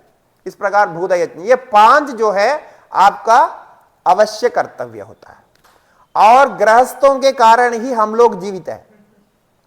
इसलिए जो ब्रह्मचारी और सन्यासी होते हैं उनके लिए कहा कि आपको गृहस्थों से ही लेना है। यानी गृहस्थ आश्रम हमारे लिए मादा जैसा है। तो हम तो अपने माता पिता को छोड़ दिए, अब हमको कौन खिलाएगा, हम तो कमा भी नहीं रहे। तो हमारे लिए यह कर्तव्य है, आप गृहस्थों से जाके भिक्षा ले और भिक्षा ग्रहण करके अपना जीवन चलाए। ब्रह्मचारी को भी था, आजकल ब्रह्मचारी तो करते नहीं, सब लोग स्कूल में जाते हैं तो वो तो अलग होता है, लेकिन अभी केवल सन्यासी है। तो ऐसे 2-4 सन्यासी आपको मिल रहे हैं, ये भी अच्छी बात है। किसी को भिक्षा देने के लिए आपको एक अवसर मिल रहा है। अभी ये भी कब तक चलेगा पता नहीं, तो जो भी है अभी समय है। तो ये आप करने पर आपका गृहस्थ धर्म इसमें हो जाता है। और भी बहुत विस्तार है, सारा बोलने के समय नहीं, लेकिन एक बात तो आपको अवश्य ध्यान में रखना चाहिए कि जो हिंदू धर्म, हम हिंदू धर्म बोलते हैं, तो हिंदू धर्म का क्या क्या लक्षण होता है, यानी क्या क्या परिपालन करने से हम हिंदू धर्म के बन जाते हैं। ऐसे तो आप ब्रह्मज्ञानी होने से अति उत्तम है, फिर वो ब्रह्मज्ञानी जो हो गया उनके लिए कोई धर्म विधान नहीं, ये जो कुछ कहा उनके लिए कोई कर्तव्य नहीं है, वो तो कर्तव्य से मुक्त होते हैं। किंतु ब्रह्मज्ञानी होने के पहले आपको अपने जीवन में आचार विचार को रखने के लिए, अपनी परंपरा को सही प्रकार चलाने के लिए इन सब की जरूरत है। अब वो जो हिंदू धर्म जिसको हम बोलते हैं, हिंदू धर्म की क्या क्या विशेषताएं हैं, इसके बारे में बहुत सुंदर ढंग से सदगुरुदेव शिवानंद जी महाराज जी ने अपने पुस्तकों में लिखे हैं, पढ़ने लायक है। स्वामी जी कितना मैंने आगे सोच करके लिखे हैं। तो हिंदू धर्म में क्या क्या विशेषताएं हैं इसके बारे में लिखे हैं। शायद ब्लिस डिवाइन में है, ऐसा लग रहा है, ब्लिस डिवाइन में है। कई प्रकार से कई विशेष विस्तार करके लिखे। तो हम संक्षेप में बोलते हैं, आपको वैसे लगता है कि हम हिंदू है, हम तो वेदांत सीखने के लिए आया, स्वामी जी क्यों ये सब बोल रहे हैं, लेकिन आप बहुत कुछ आप हिंदू मानते हैं तो भी हिंदू का भी नहीं रहा है, कुछ और कर रहे हैं, ऐसा है। कुछ आपको करना चाहिए जो लक्षण में मानते हैं, शास्त्र में ऐसा माना जाता है। क्या क्या है आप सुनिए। सबसे पहले हिंदू होने का अर्थ है वेद को ही परम प्रमाण माने। वेद प्रामाण्य हिंदू धर्म का मूल है। आप कोई भी पंथ में कोई भी देवता को कुछ भी करता हो, परम प्रमाण वेद को ही मानना चाहिए। अब देखिए हमारे कितने हिंदू जानते हैं कि वेद ही हमारा परम प्रमाण है? नहीं जानते, उनको पता नहीं है। तो सबसे पहले तो यह अर्थ हो गया सनातन धर्मावलंबी हिंदू का अर्थ वेद प्रामाण्य पहला हो गया। दूसरा है, अब ये बच्चा जन्म लेता है, अब ये हिंदू धर्म में, हिंदू के घर में एक बच्चा जन्म लेता है तो उसी के हिसाब से बोलेंगे, उसको शिखा रख दिया जाता है। यदि पुत्र है तो शिखा है, अब पुत्री है तो बाल वैसे ही जो रखते हैं। तो शिखा रखना हिंदू होने का चिन्ह है, लक्षण है। यह शिखा अपने गोत्र परंपरा ऋषियों का स्मरण है। शिखा जो है ऋषियों से संबंधित है। आप जब शिखा रखेंगे ना, तभी ऋषि समझेंगे कि ये मेरे पुत्र है, मेरे संतान है, ऐसा समझेंगे, ऐसा करके आपको आशीर्वाद देंगे। इसलिए शिखा दूसरे लक्षण है। आजकल तो शिखा रखना ही छोड़ दिया लोग, जो है क्या सोच करके छोड़ा पता नहीं। तो चारों वर्ण सभी जाति के लिए यह शिखा तो विहित ही है। लोग आजकल समझते हैं केवल ब्राह्मण जो पुरोहित बन के पूजा में जाते हैं वही रखते हैं, और वो भी कुछ ब्राह्मण नहीं रखते हैं, वो भी नहीं रखते हैं। तो ये शिखा रखना चाहिए। और जो यज्ञोपवीत धारण करने के अधिकारी हैं उनको यज्ञोपवीत भी इसके साथ धारण किया जाता है समय आने पर। फिर होता है तिलक। तिलक धारण करना। अब आप देखिए, आप थोड़ी कल्पना करके देखिए, ये प्रपंच में जितने भी प्रकार के धर्म हैं सबको लेकर के देखिए, केवल हिंदू धर्म में ही तिलक धारण होता है और कोई धर्म में तिलक धारण नहीं होता है। तो ये हिंदू धर्म की अपनी विशेषता है तिलक धारण करना। तिलक के बिना आप मंदिर का दर्शन नहीं करना चाहिए, तिलक के बिना आप भोजन नहीं करना चाहिए, तिलक के बिना आप नमस्कार नहीं करना चाहिए, तिलक के बिना कोई भी सत्कार्य नहीं कर सकते। ऐसा है, तिलक सारे सत्कार्य के लिए आवश्यक है। यदि तिलक के बिना कोई सत्कार्य करते हैं तो देवता उसको स्वीकार नहीं करते, ऐसा कहा गया। अब ये भी तिलक की महिमा है, ऐसे ही नहीं डाले जाते हैं। अब केवल माताएं आजकल डालती है, कुछ अपने श्रृंगार की दृष्टि से डालती है, लेकिन सबको डालने का है। हाँ, सत्संग में हम कहीं कहीं सत्संग में ऐसा करते थे, कुछ का जगह पे करते हैं, तो जो सत्संग में आते हैं उनको बाहर खड़े होकर के सबको तिलक करके अंदर लाते हैं। ऐसा हम करते हैं नीचे सब। अब इधर भी आरंभ करना पड़ेगा अगले बार से, ठीक है, वहां इसी को बिठा के ऐसा करना पड़ेगा। तो तिलक तो हमारा चिन्ह है, तो तिलक तो धारण करें। ये किसको स्मरण कराता है कि तिलक ब्रह्म को, ज्ञान को और देवताओं का स्मरण कराता है, क्योंकि तिलक जो है देवताओं का प्रतीक हो, जैसा शिखा जो है ऋषियों का प्रतीक है, तो देवताओं का स्मरण कराता है। ठीक है, उसके बाद जो अभी कहा गया पंचमहायज्ञ, जो अभी कहा गया पंचमहायज्ञ भी हिंदू धर्म के अपनी सविशेषता है। ये अन्य धर्म में भी है कुछ अन्य प्रकार से, लेकिन पंचमहायज्ञ हमारी सविशेषता है। क्योंकि अतिथि देवो भवा, हमारे लिए अतिथि एक व्यक्ति नहीं होते। एक अतिथि आपके घर में आ गया समय पर, ये बड़ा आशीर्वाद मानते हैं और देवता मान करके उनको पूजा करते हैं। उनको जो पूजन किया जाता ना, देवता मान के करते हैं, क्योंकि वो अतिथि है, देवता है हमारे लिए। अतिथि देवो भव ऐसा बोला, ये हिंदू धर्म की अपनी सविशेषता है। दूसरे तो दान की दृष्टि से दूसरे धर्म में भी ये है। और गो पूजन करना, गो माता का पूजन। अब देखिए अन्य धर्म में कहीं भी है क्या गो पूजन? नहीं है। तो गो माता का पूजन करना यह हिंदू धर्म की अपनी सविशेषता है, तो यह भी करते हैं, हम करना चाहिए। और तुलसी पूजन, इसी प्रकार सभी घर में तुलसी को पालना, यानी हिंदू धर्म का नियम में था कि तुलसी सामने होनी चाहिए। तुलसी का जो होता है ना पीठ, तुलसी पीठ बनाते, वो होना चाहिए। और पहले संतों का ऐसा नियम था, अभी भी कुछ संत पालन करते हैं, लेकिन हम नहीं करते। हम तो कई जगह घूमते हैं तो नहीं हो पाता, कहीं कहीं नहीं मिलता है। तो उनका यह नियम था, जहां तुलसी नहीं और गोमाता नहीं, वहां से पानी भी नहीं ग्रहण करते, जल भी नहीं भोजन भी नहीं ग्रहण करते, कुछ नहीं करते। आजकल तो हम तो फ्लैट में रह रहे हैं, वहां कहाँ ये ढूंढने को मिलेगा, तो नहीं मिलेगा, वो परेशान हो जाएगा। लेकिन उनका यह नियम था। ऐसे कई संत हैं वो नहीं करते, ये दोनों हो तो करते हैं। तो ऐसे तुलसी पूजन हमारी ये विशेषता है।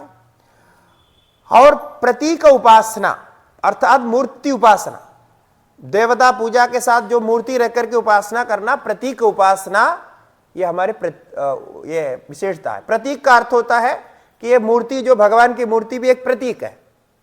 भगवान सीधा नहीं, भगवान का प्रतीक है। प्रतीक मन आलंबन। जैसे हम गुरु जी महाराज के फोटो रखते हैं तो हमें लगता है गुरु जी महाराज यहां विराजमान है, उनका प्रतीक है, उनका दर्शन किया हुआ जैसा ही हमें अनुभव होता है। ये प्रतीक पूजा भी विशेष है। और अनेक देवतावाद अर्थात अनेक देवताओं को मानना, यह हिंदू धर्म की अपनी विशेषता है। अनेक देवता, अभी कितने देवता है मैं बताऊंगा यदि समय रहा तो। उसके बाद एकात्मवाद, अनेक देवता मानते हैं तो भी हम आत्मा को एक ही मानते हैं, अद्वैत मानते हैं। कल बताया था ना अद्वैत ज्ञान, ये हमारे ही धर्म में अद्वैत ज्ञान है। सभी आत्मा एक है ऐसा मानने वाला धर्म एक ही है। बाकी लोग क्या मानते हैं मालूम है? ये जो मनुष्य है इसमें आत्मा है, मनुष्य में आत्मा है, लेकिन बाकी जो जानवर आदि में उसमें आत्मा है ही नहीं बोलते। वो सारे मनुष्य के सेवा के लिए है और काट करके खाने के लिए है, ऐसा मानते हैं। उसमें आत्मा भी नहीं मानते, ऐसा है। इसलिए हमारे यहां एकात्मवाद है, तो अनेक देवतावाद भी है और उसके साथ एकात्मवाद भी है, ये सब विशेषता है। फिर जो है सबसे विशेष कर्म सिद्धांत, हमारा जैसा कर्म सिद्धांत और किसी दर्शन में किसी कहां भी नहीं है।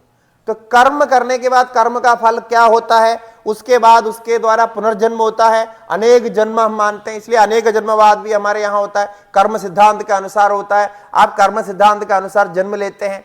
और अन्य धर्म में क्या मानते हैं? भगवान आपको बनाते हैं। हम कहते हैं नहीं, अपने कर्म से भगवान आपको भेजते हैं, आपके कर्म के अनुसार आपका जन्म होता है। तो ये कर्म सिद्धांत हमारी विशेषता है। पुनर्जन्म भी ये है। और जैसा अभी मैंने बोला, कुल देवता की पूजा, कुल देवता की पूजा का जो सिस्टम है वो अनादिकाल से चलते आ रहे हैं। ये आपको देखने से पुराने जितने भी शास्त्र हैं, महाभारत आप देखिए, उससे पुराने पुराने जितने भी ग्रंथ देखिए, सभी में एक कुल देवता पूजा संबंधी विधान मिलता है। इसका मतलब ये बहुत अनादिकाल से चलते आ रहे हैं, कुल देवता की पूजा और इत्यादि करना। महाभारत में और भागवत में कथा में आप बहुत सुने हैं, विवाह के पहले कुल देवता की पूजा के लिए रुक्मिणी जाती है, ये सब जो है कथाएं हैं। तो सब में ये स्पष्ट है कि कुल देवता की पूजा पहले से चलते आ रहे हैं और अभी भी वो कुल देवता की मान्यता अभी भी है गांव गांव में। आप लोगों के अपने सपने कुल देवता होगी, तो कोई भी गांव से आया कुल देवता रहेंगे। तो कुल देवता को मानने से क्या फायदा है कि आप दूसरा कोई भी पंथ कहीं भी जाएगा तो वहां फंसेगा नहीं, क्योंकि आप वापस आएगा। और दूसरे पंथ वाले पहले क्या कहेंगे कि आप अपने बाकी देवता को सब हटा दो। यह गलत है। आप कुल देवता को नहीं हटा सकते, क्योंकि आपकी कुल देवता आपके शरीर मन पर में इसमें बना हुआ है, समाया हुआ है। आप अपने शरीर को कैसे, अपने पितरों को कैसे छोड़ सकते हैं? कोई पंथ वाले कुछ कहे तो आप पितरों को छोड़ देंगे क्या? ऐसा कैसे हो सकता? क्योंकि पितरों के आशीर्वाद से मिला हुआ है। और पितरों को आशीर्वाद कहां से मिला? कुल देवता के कारण मिला है। इसलिए कुल देवता हमारे साथ ही रहते हैं और इसके कारण होता है। यदि कुल देवता को इस प्रकार मानेंगे नहीं या पितरों को पूजा नहीं करेंगे तो बहुत सारे आपत्तियां आती है। ऐसा भविष्य पुराण आदि में लिखा है। उसमें एक है कि आपके बच्चे पैदा नहीं होंगे, संतानहीन होंगे। और आजकल संतानहीन होने की समस्या बहुत बड़ी चली है। आप तो देख रहे हैं यहां कितने लोगों की यह समस्या है, बच्चे नहीं होते हैं, और बच्चे होंगे तो भी बिगड़े हुए होंगे। यह दूसरी समस्या। ऐसे कई कारण बताए हैं कि कोई बीमारी होगी, मानसिक बीमारी से उत्पन्न होंगे और वो फिर इलाज नहीं कर पाएंगे। और आजकल जो है एंजाइटी आदि आदि जो होते हैं, और ये विशेष करके जो उत्तम वर्ण के होते हैं उनका ज्यादा होता है। जो ब्राह्मण वर्ण के होंगे, क्षत्रिय वर्ण के जो होंगे, ऐसा होता है। उसका कारण क्या है कि उनके जो स्वभाव जो पहले से चलता आ रहा है, ये आराधना पूजा ये व्यवस्थित है, उनके अंदर वो बैठा हुआ है, वो नहीं करेंगे तो ये संतानहीनता आदि बहुत समस्याएं आती है। इसका आजकल साइंटिफिक स्टडी आया है, इसके आधार पर हम बोल रहे हैं, ऐसे नहीं बोल रहे ये कल्पना है। कल्पना नहीं, इसका बहुत कारण है कि ऐसे मानसिक रोग क्यों होते हैं। और अपने को असमर्थ समझते हैं और कॉन्फिडेंस नहीं होता है, बहुत सारी मानसिक बीमारियां होती है। ये अलग विषय है, लेकिन ये मान लीजिए ये हमारे धर्म की विशेषता है। और अभी जो कहा गोत्र आदि का जो सिस्टम है, गोत्र सिस्टम, ये गोत्र सिस्टम भी अपने धर्म के अलग विशेषता है। ये गोत्र सिस्टम केवल हम जो नगर में रह रहे हैं उनको नहीं, हम तो आदिवासियों के पास जाते हैं तो उनको भी ये सब कुछ है। ये आश्चर्य की बात है। वहां कोई आज तक कोई ब्राह्मण नहीं गया, कोई कथा करने वाले नहीं गए, कोई संत नहीं गया, कोई वेद प्रवचन करने वाले नहीं गए। ऐसे जगह पे हम जाते हैं, वहां भी जो कुछ वो मानते हैं, पितरों को मानते हैं, ये सारे कुछ मानते हैं, वैसे के वैसे होता है। मैं 2-3 बार अरुणाचल गया हूं, वहां ये सब स्टडी करने के लिए गया। तो वहां जहां मैं गया, जिस फंक्शन में मैं गया, वो सब लोगों को आश्चर्य हो गया, क्योंकि वो फंक्शन तो 60 साल से चलता आ रहा है। आप अरुणाचल प्रदेश के बारे में सुना होगा, वहां पूरे आदिवासी रहते हैं, मतलब 99% लोग आदिवासी हैं, जिनको ये दुनिया से कोई संबंध नहीं था। अभी कुछ साल पहले, 20-25 साल 40 साल पहले से कुछ संबंध बढ़ने लगा। उसके पहले उनको कोई किससे मतलब नहीं था, वो बिल्कुल अलग थलग थे। माने वहां कोई धर्म प्रचार करने के लिए जा ही नहीं सकता, क्योंकि पहली बात तो भाषा ही नहीं समझते। उनकी भाषा हमको बिल्कुल समझ में नहीं आती है, हमारी भाषा का एक शब्द भी वो नहीं समझते, और उनके पूरे सिस्टम ही अलग है। आप विश्वास नहीं करेंगे, भारत में भी ऐसा कोई स्थान है, और वहां हमारे कोई आश्रम वाले, कोई संत लोग कोई कथा करने के लिए, प्रवचन करने के लिए जाते ही नहीं। हम वहां गए गांवों में और स्टडी किया कैसे करते हैं, तो पूरा 100% हम देखते हैं, पूरा हमारा सिस्टम ऐसा ही है। तो सनातन धर्म को सनातन धर्म क्यों कहते हैं, तब मुझे समझ में आया कि इसमें ऐसा नहीं कि हम जो शौचाचार आदि करते हैं वो ऐसा के वैसे उनको है, यज्ञोपवीत करते हैं वो ऐसा नहीं है उनके पास। लेकिन जो मूल वैल्यूज है, जो हम जब हिंदू का लक्षण लेकर के जो कुछ कहा, ये सभी कुछ मान्यताएं उनकी है। उनकी देवताएं कुछ अलग है, अलग देवता है। कोई शिव के जैसे देवता है, लेकिन शिव नाम नहीं है, उनको कुछ और नाम है। देवी जैसे देवता है, वो देवता को अलग नाम देते हैं। उनके अलग अलग देवता है, लेकिन देवता है और सारे साधन है, हमारे योग साधन जैसे साधन उनके पास है। और वहां भी पुजारी लोग होते हैं, पुजारी लोगों का बहुत कड़ा नियम होता है और वो पालन करते हैं। और सारा कुछ, विवाह भी पूरा सिस्टमेटिक होता है। हम तो केवल 7 पीढ़ी लेकर के विवाह की बात करते हैं, वहां कह रहे हैं कि कुछ साल पहले तक 21 पीढ़ी तक देखते थे बोल रहे, और वो बहुत मुश्किल से इन लोगों ने कम करके अभी 3-4 पीढ़ी तक लाया। पीढ़ी लेकर मैंने पीछे पीछे जाएगा। और वहां का विवाह निश्चय कैसा होता था कि उन्होंने सुनाया, अभी टाइम जा रहा है लेकिन मैं बताऊंगा, बहुत इंटरेस्टिंग है। वो बोलते हैं कि लड़की लड़का जो है विवाह के लिए निश्चय हो गया, अब करना है तो दोनों परिवार के बुजुर्ग लोग बैठेंगे, बैठ करके आपस में चर्चा करेंगे। ये चर्चा ऐसा है कि वो पूछेंगे कि तुम्हारा जो है कुल में कौन कौन थे और कौन कौन क्या किया, कौन कौन पाप किया, कौन कौन क्या क्या कर्म किया, ये चर्चा चलेगी। और वो बोलते हैं वो 2-3 दिन तक भी चलता है। ये क्या विवाह निश्चय होना है, दोनों को जोड़ने के लिए पहले पूछते हैं तुम्हारे कुल में कौन कौन था, उन्होंने कोई पाप, जैसा पूछते हैं ना, तुम्हारे कुल में कोई जेल में तो नहीं गया, तो जेल में गया तो हम उससे रिश्ता बनाना नहीं चाहेंगे, ऐसा उनका अपना सिस्टम है। तो वो पाप होते हैं उनके यहाँ, बहुत सारे पाप होता है, पशुओं को मारना, पेड़ काटना, ये सब पाप है उनके यहाँ। तो ऐसे पाप किए हुआ कोई है तुम्हारे कुल में, लड़की का या लड़के का, तो फिर उसका प्रायश्चित पहले करेगा, उसका पूरा जो है प्रायश्चित करेगा। और यदि कर सकते हैं तो प्रायश्चित करके वो करने के बाद ही विवाह होगा। और विवाह के लिए सबको, जैसा हम बुलाते हैं सबको बुलाते हैं, फिर खाना खिलाते हैं, जो भी उनका अपने विवाह के तरीका है सब होता है। और ये हो गया, और वहां कोई डाइवोर्स नहीं हो सकता, विवाह हो गया तो हो गया। लेकिन यदि कोई डाइवोर्स करने की स्थिति आ गई, समझ लीजिए दोनों में मेल नहीं है, फिर आपस में नहीं रहना चाहते, तो कोई उनको कोई कुछ कहता नहीं। और वहां पुलिस नहीं, आज भी पुलिस का कोई सिस्टम नहीं है, कोर्ट का कोई सिस्टम नहीं है, उनके लिए सब स्पेशल है। पुलिस स्टेशन है ही नहीं, और पुलिस स्टेशन अभी शुरू किया क्योंकि वहां अभी सरकार ने रोड बनाया, ये किया, तो ये बाहर से लोग गए तो गोलमाल किया, तो उनको कंट्रोल करने के लिए पुलिस है। और पुलिस का विशेष नियम है, वो कभी भी वो आदिवासी से कोई कुछ नहीं करेगा, उनको कुछ बोलेगा नहीं, क्योंकि उनके यहाँ पुलिस का सिस्टम बहुत स्ट्रांग है। वो गलत करने वाले को अपने आप सजा दे करके सब करते हैं, वो व्यवस्था है। अच्छा, उसके बाद समझ लीजिए डाइवोर्स करना है, डाइवोर्स करना है तो ऐसे आप जा करके लिख करके डाइवोर्स नहीं होता, कोर्ट में नहीं होता। ये डाइवोर्स करने के लिए जितने लोगों को आपने शादी में बुलाया था ना, सारे साक्षी बने थे, सारे अतिथि बनकर के आशीर्वाद करने के लिए आए थे, उतने लोगों को सबको वापस बुलाना है। और वापस बुला के जैसा शादी में जो कुछ खाना पीना जो भी व्यवस्था बनाया वो सब कुछ वैसा रिपीट करना है। वो सारे लोग आना है, सबको बना करके बुला करके सब आकर के बोलेंगे ठीक है अभी इनका वैसा हो गया तो कोई बात नहीं, दोनों अलग रहने दो।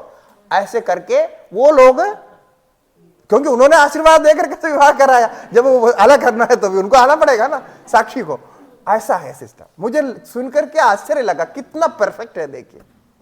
और सारा उनका अपना कैलेंडर है, अपने सिस्टम है, बहुत कुछ है।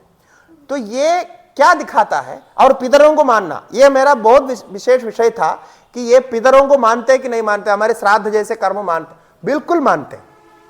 ये हमने मध्य प्रदेश के आदिवासियों में भी देखा, अरुणाचल के और यहां सिक्किम के यहाँ के आदिवासियों में भी देखा, वो भी पूरा पितरों को मानते हैं। पितरों के लिए उनकी विशेष कर्म होता है, ऐसे शादी के पहले पितरों का पूजन होता है, बहुत कुछ होता है। तो ये उसकी पुस्तकें भी निकली, आप लोग जानना चाहते हैं तो बहुत इंटरेस्टिंग है। और कैसे उन्होंने अपने जीवन को रखा, बहुत इंटरेस्टिंग है। एक बढ़िया बात क्या है कि जब हम वहां गए, हम पहले ऐसे सन्यासी है जो इस प्रकार उनके वहां जा रहे हैं, तो जो मुझे लेके गए वहां रहते 30 साल से रहते, कुछ मैंने हिंदू धर्म के कार्यकर्ता है और 30 साल से वहां कार्य कर रहे हैं, वो लेके गए थे। तो उनको यह आशंका थी कि बोलते स्वामी जी हम आज तक कोई साधु को लेके इनके बीच में गया नहीं, अब ये क्या करेंगे, कैसा रिएक्ट करेंगे ये पता नहीं। तो अब उन्होंने कहा ठीक है। मैंने कहा कोई बात नहीं, आप जब साथ में, ये भाषा थोड़ा जानते हैं उनके, मतलब 30 साल रहा तो थोड़ा बहुत सीखा उन्होंने। अब बाकी जो नए पीढ़ी है, वो नई पीढ़ी तो इंग्लिश जानती है, इंग्लिश अच्छी बात करती है, क्योंकि स्कूल में जाके इंग्लिश पढ़ते हैं वैसे करते। और जिसने जो मुझे गाड़ी इधर घूमने के लिए जो गाड़ी वगैरह दिया, वो वहाँ का एक कमिश्नर है, एक लेडी है, तो उसने स्पॉन्सर किया था गाड़ी सब। तो वो कमिश्नर भी वहाँ के ही है, लेकिन वो अंग्रेजी सब जानती है, तो उन्होंने अपना पत्र वगैरह, क्योंकि वहाँ घूमने के लिए बहुत कुछ पास वगैरह चाहिए, वो सब बना करके दिया, सब कुछ किया। तो हम गए एक फंक्शन में, जो अभी मैंने बोल रहा था ना, फंक्शन में गया, एक साल में एक बार होता है, वो फरवरी 17-18 ऐसे दिनों में होता है, हर साल होता है। तो वो उसमें जा रहे हैं, तो उसमें पहले बार कोई साधु जा रहा है, तो उनको बहुत डर था कि पहले हम बोले। फिर इन्होंने पहले क्या किया, सबको फोन किया कि ऐसे ऐसे है, हम एक बाबा को ला रहे हैं, ये वो सब। उसमें क्या है, जो लोकल रहते हैं, माने शहरों में रहते हैं, उन लोग तो समझते हैं, क्योंकि उनको टीवी रखा है, ये रखा है, तो उनको पता है साधु क्या है, सब कुछ मालूम है। बहुत लोग दिल्ली में इधर उधर घूमते हैं तो उनको मालूम है। लेकिन ये जो फंक्शन में बाहर के जो असली आदिवासी आएंगे, तो उनका ही पूजन होता है, उनका सब कुछ होता है। अब ये लोगों को देखा नहीं है कोई साधु को, तो ये कोई क्या जानवर है सोच करके कुछ करेगा, ये पता उनका डाउट था। तो इसीलिए वो भी कहा। और दूसरी बात उन्होंने ये कहा कि आपको जब जाकर के आपको कुर्सी में बिठाएंगे तो वो सब कुछ ला के खिलाएंगे, क्योंकि वो लोग मांस भी खाते हैं और वो अपने तरीके से मदिरा बनाते हैं, वो अमृत जैसा पीते हैं। हम लोग जैसे कोका कोला आदि पीते हैं नहीं, अब बहुत बढ़िया मान करके, वैसा उनका प्रसाद होता है। ये वो बनाते हैं, चावल से कुछ बनाते हैं, वो पूजा में रखते हैं, पूजा करके उसको पीते हैं। वो बोला कि ये सब आपको परोसेगा, क्योंकि वो प्रसाद है, वो जब सबको दे रहे हैं तो आपको भी देगा। तो ये इसके लिए बड़ा कठिनाई। मैं बोला कोई बात नहीं, जो भी है सामने आएगा तब देखेंगे उसको क्या करना है, आप पहले हमको बता देना ऐसे ऐसे है, ये चीज नहीं खाना है, वो हम ये करेंगे। अच्छा, दूसरी बात क्या है, उसको ना खाएंगे, निंदा करेंगे तो भी वो गुस्सा हो जाएगा कि ये क्यों नहीं खा रहा, हमारा भगवान का प्रसाद है, नहीं खा रहा है ऐसा। तो ये समस्या थी। जो भी हो, हमने बोला हम तो तैयार है, जो होगा देखा जाएगा। फिर गए तो बड़ा फंक्शन था, मैंने बहुत एमएलए एमपी वहाँ के जितने भी सब कुछ आए हुए थे, बड़े बड़े सब। फिर इन्होंने एक व्यक्ति वहाँ के जो पुजारी है बोले कि आपको पहले हम पुजारी के पास ले जाएंगे। तो उससे फायदा क्या होता है, यदि पुजारी आपको मान लिया, सम्मान किया, तब तो फिर सब समस्या सोल्व हो जाएगी। हम तो भगवान को प्रार्थना किए सब कुछ ठीक होना चाहिए, अब पुजारी हमारे तो मानेंगे नहीं, क्योंकि हमको देखा नहीं। फिर इन्होंने गाड़ी में बैठते हुए, इनको बहुत चिंता हो रही थी, क्योंकि कुछ हो गया तो रिस्क तो उनको है, और ये लोगों को समझा नहीं सकते। हम क्या समझाने का कोई मतलब ही नहीं, क्योंकि हम जो समझते हैं उनका समझ ही बिल्कुल अलग है।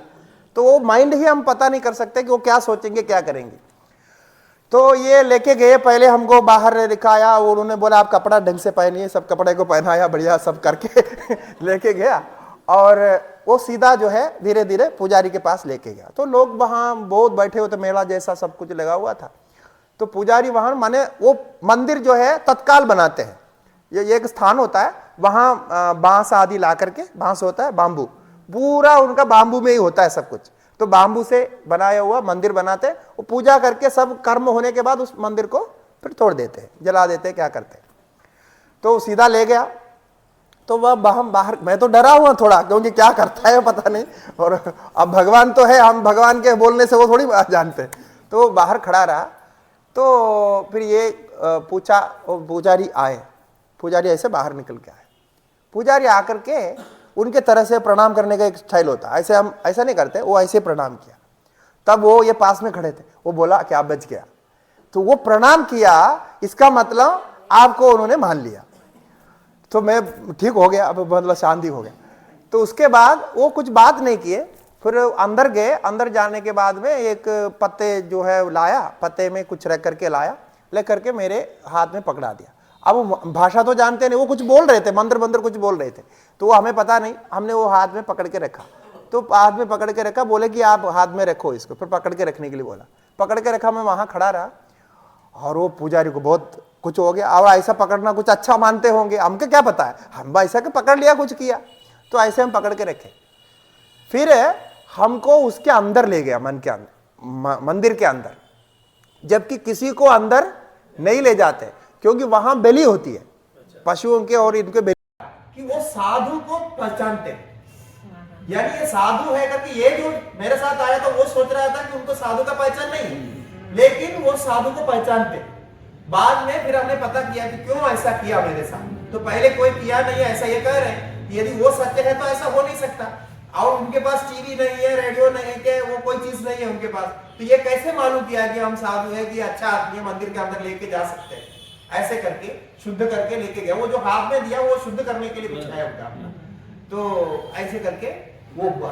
तो अब ये देखिए, तब वो बाद में बोल रहे हैं कि शायद ये लोग साधु को पहचानते, ऐसा बोल, शायद मतलब उनको भी पता नहीं है, कोई कहीं लिखा नहीं, कहीं देखा नहीं। फिर हमको बिठाया, जैसे सबको लोग बैठ रहे थे वहां अलग आसन में बिठाया, और जो भी प्रसाद आया, हमने जो मना किया उनको कोई ये नहीं लगा, वो सब कुछ वो अपने वो ये एक डांस करते हैं, क्या क्या करते हैं, वो थोड़ा देखने लायक है, वो सब करके ही देता है, ऐसे आकर के सीधा नहीं देता। ऐसे बहुत कुछ जो हम देखते हैं, अतिथि पूजा, अतिथि पूजा में वो लोग अग्रगण्य, इतने बढ़िया जो है अतिथि पूजा करते हैं। जो उनके अतिथि आते हैं उनके लिए अलग व्यवस्था, हर एक घर में एक अतिथि के लिए अलग व्यवस्था होती है, सब कुछ होता है। और वो लोग यज्ञ भी करते हैं उनके अनुसार। घर के अंदर, घर के जो बीच में जो जगह है वहां यज्ञ कुंड बनाया, क्योंकि वहां घर में हम जाके देखे कैसे घर बनाते हैं, और सब बांबू से बनता है, पूरा बांबू का होता है, और उसमें यज्ञ कुंड बनाते हैं। वहां फिर वो लोग बेली आदि चढ़ाते हैं, जो भी करते हैं, लेकिन यज्ञ करते हैं, वो सारा जो है यज्ञ के अनुसार होता है। अब ये सब कौन सिखाया उनको? ये है ये संस्कार, ये इसी को बोलते हैं सनातन धर्म। तो ये बहुत जगह अलग अलग प्रकार से इसका विस्तार किया गया है। तो इन धर्मों को, आचरणों को पालन करते हैं, तो इसी को हम सनातन धर्म बोलते हैं। वो कई लोग बोलते हैं कि आदिवासियों का, उनका जो है इसका ध्यान नहीं, बिल्कुल नहीं। हमारे जो कल्चर है, हम जो सिविलाइजेशन बोलते हैं, नागरिकता, ये नागरिकता उनके पास नहीं है, वो तो पक्का है, ये नागरिकता वो जानते ही नहीं।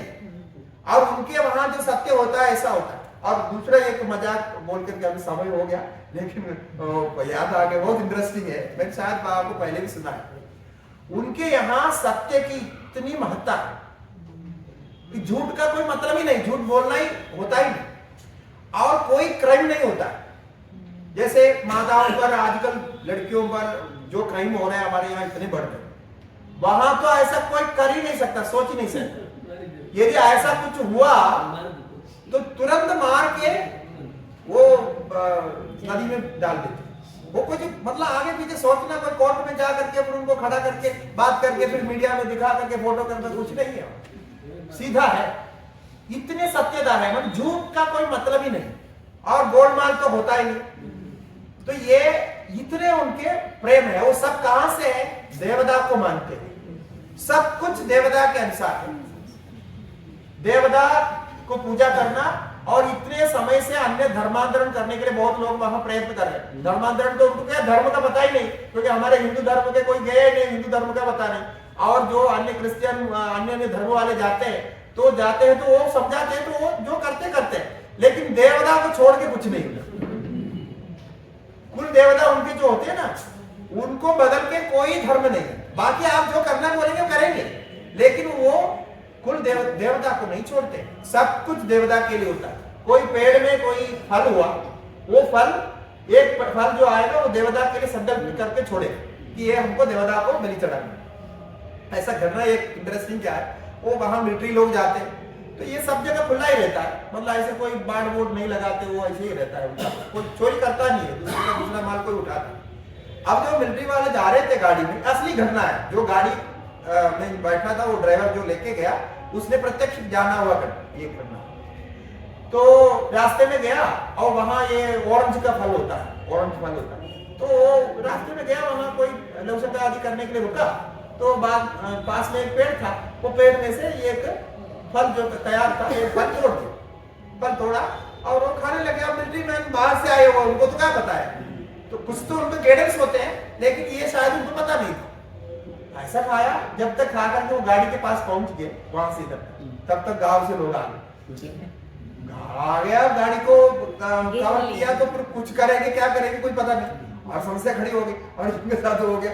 तो फिर बाद में बहुत बातचीत किया, सब कुछ किया, तो वो एक फल जो छोड़ लिया था उसने, उसके लिए उन्होंने 5,000 रुपया जुर्माना था। 5,000 रुपया, वो क्या है, रुपया से उनका मतलब नहीं है, वो रुपया इसलिए है कि वो जो फल था, वो पेड़ में वो फल था, वो देवता के लिए छोड़े हुए थे। अब देवता का फल आपने खा लिया, अब इसलिए वो जिसने छोड़ा है उसको प्रायश्चित करना पड़ेगा। प्रायश्चित करने के लिए देवता के पास जाना है, वहां पूजा करना, क्या क्या करना है, वो पूरा करने के लिए इतना खर्चा होता है, वो जितना खर्चा होता है उतना खर्चा वो फल का नहीं। कितना उसमें ये कितने उनका विश्वास, इतने ये है, बहुत पक्के होते, इसलिए वहां कोई अधर्म है ही नहीं। तो ये है हमारे धर्म के विषय में, ज्ञान के विषय में एक सामान्य बात, और बहुत कुछ बताने के लिए कई दिन को बताएंगे तो भी खत्म नहीं होगा। तो ये आपको सुनाया, समय भी थोड़ा अधिक हो गया, तो यही समाप्त करते हैं। तो अंत में कुछ कथा सुनाए तो आप रिलैक्स हो गए, क्योंकि समय ज्यादा हो रहा है तो आराम मिलता है। तो यही समाप्त करते हैं।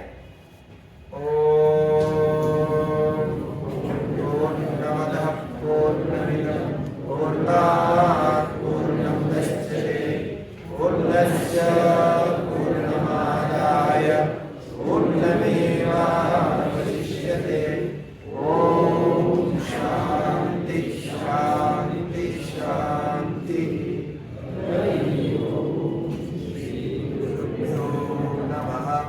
हरि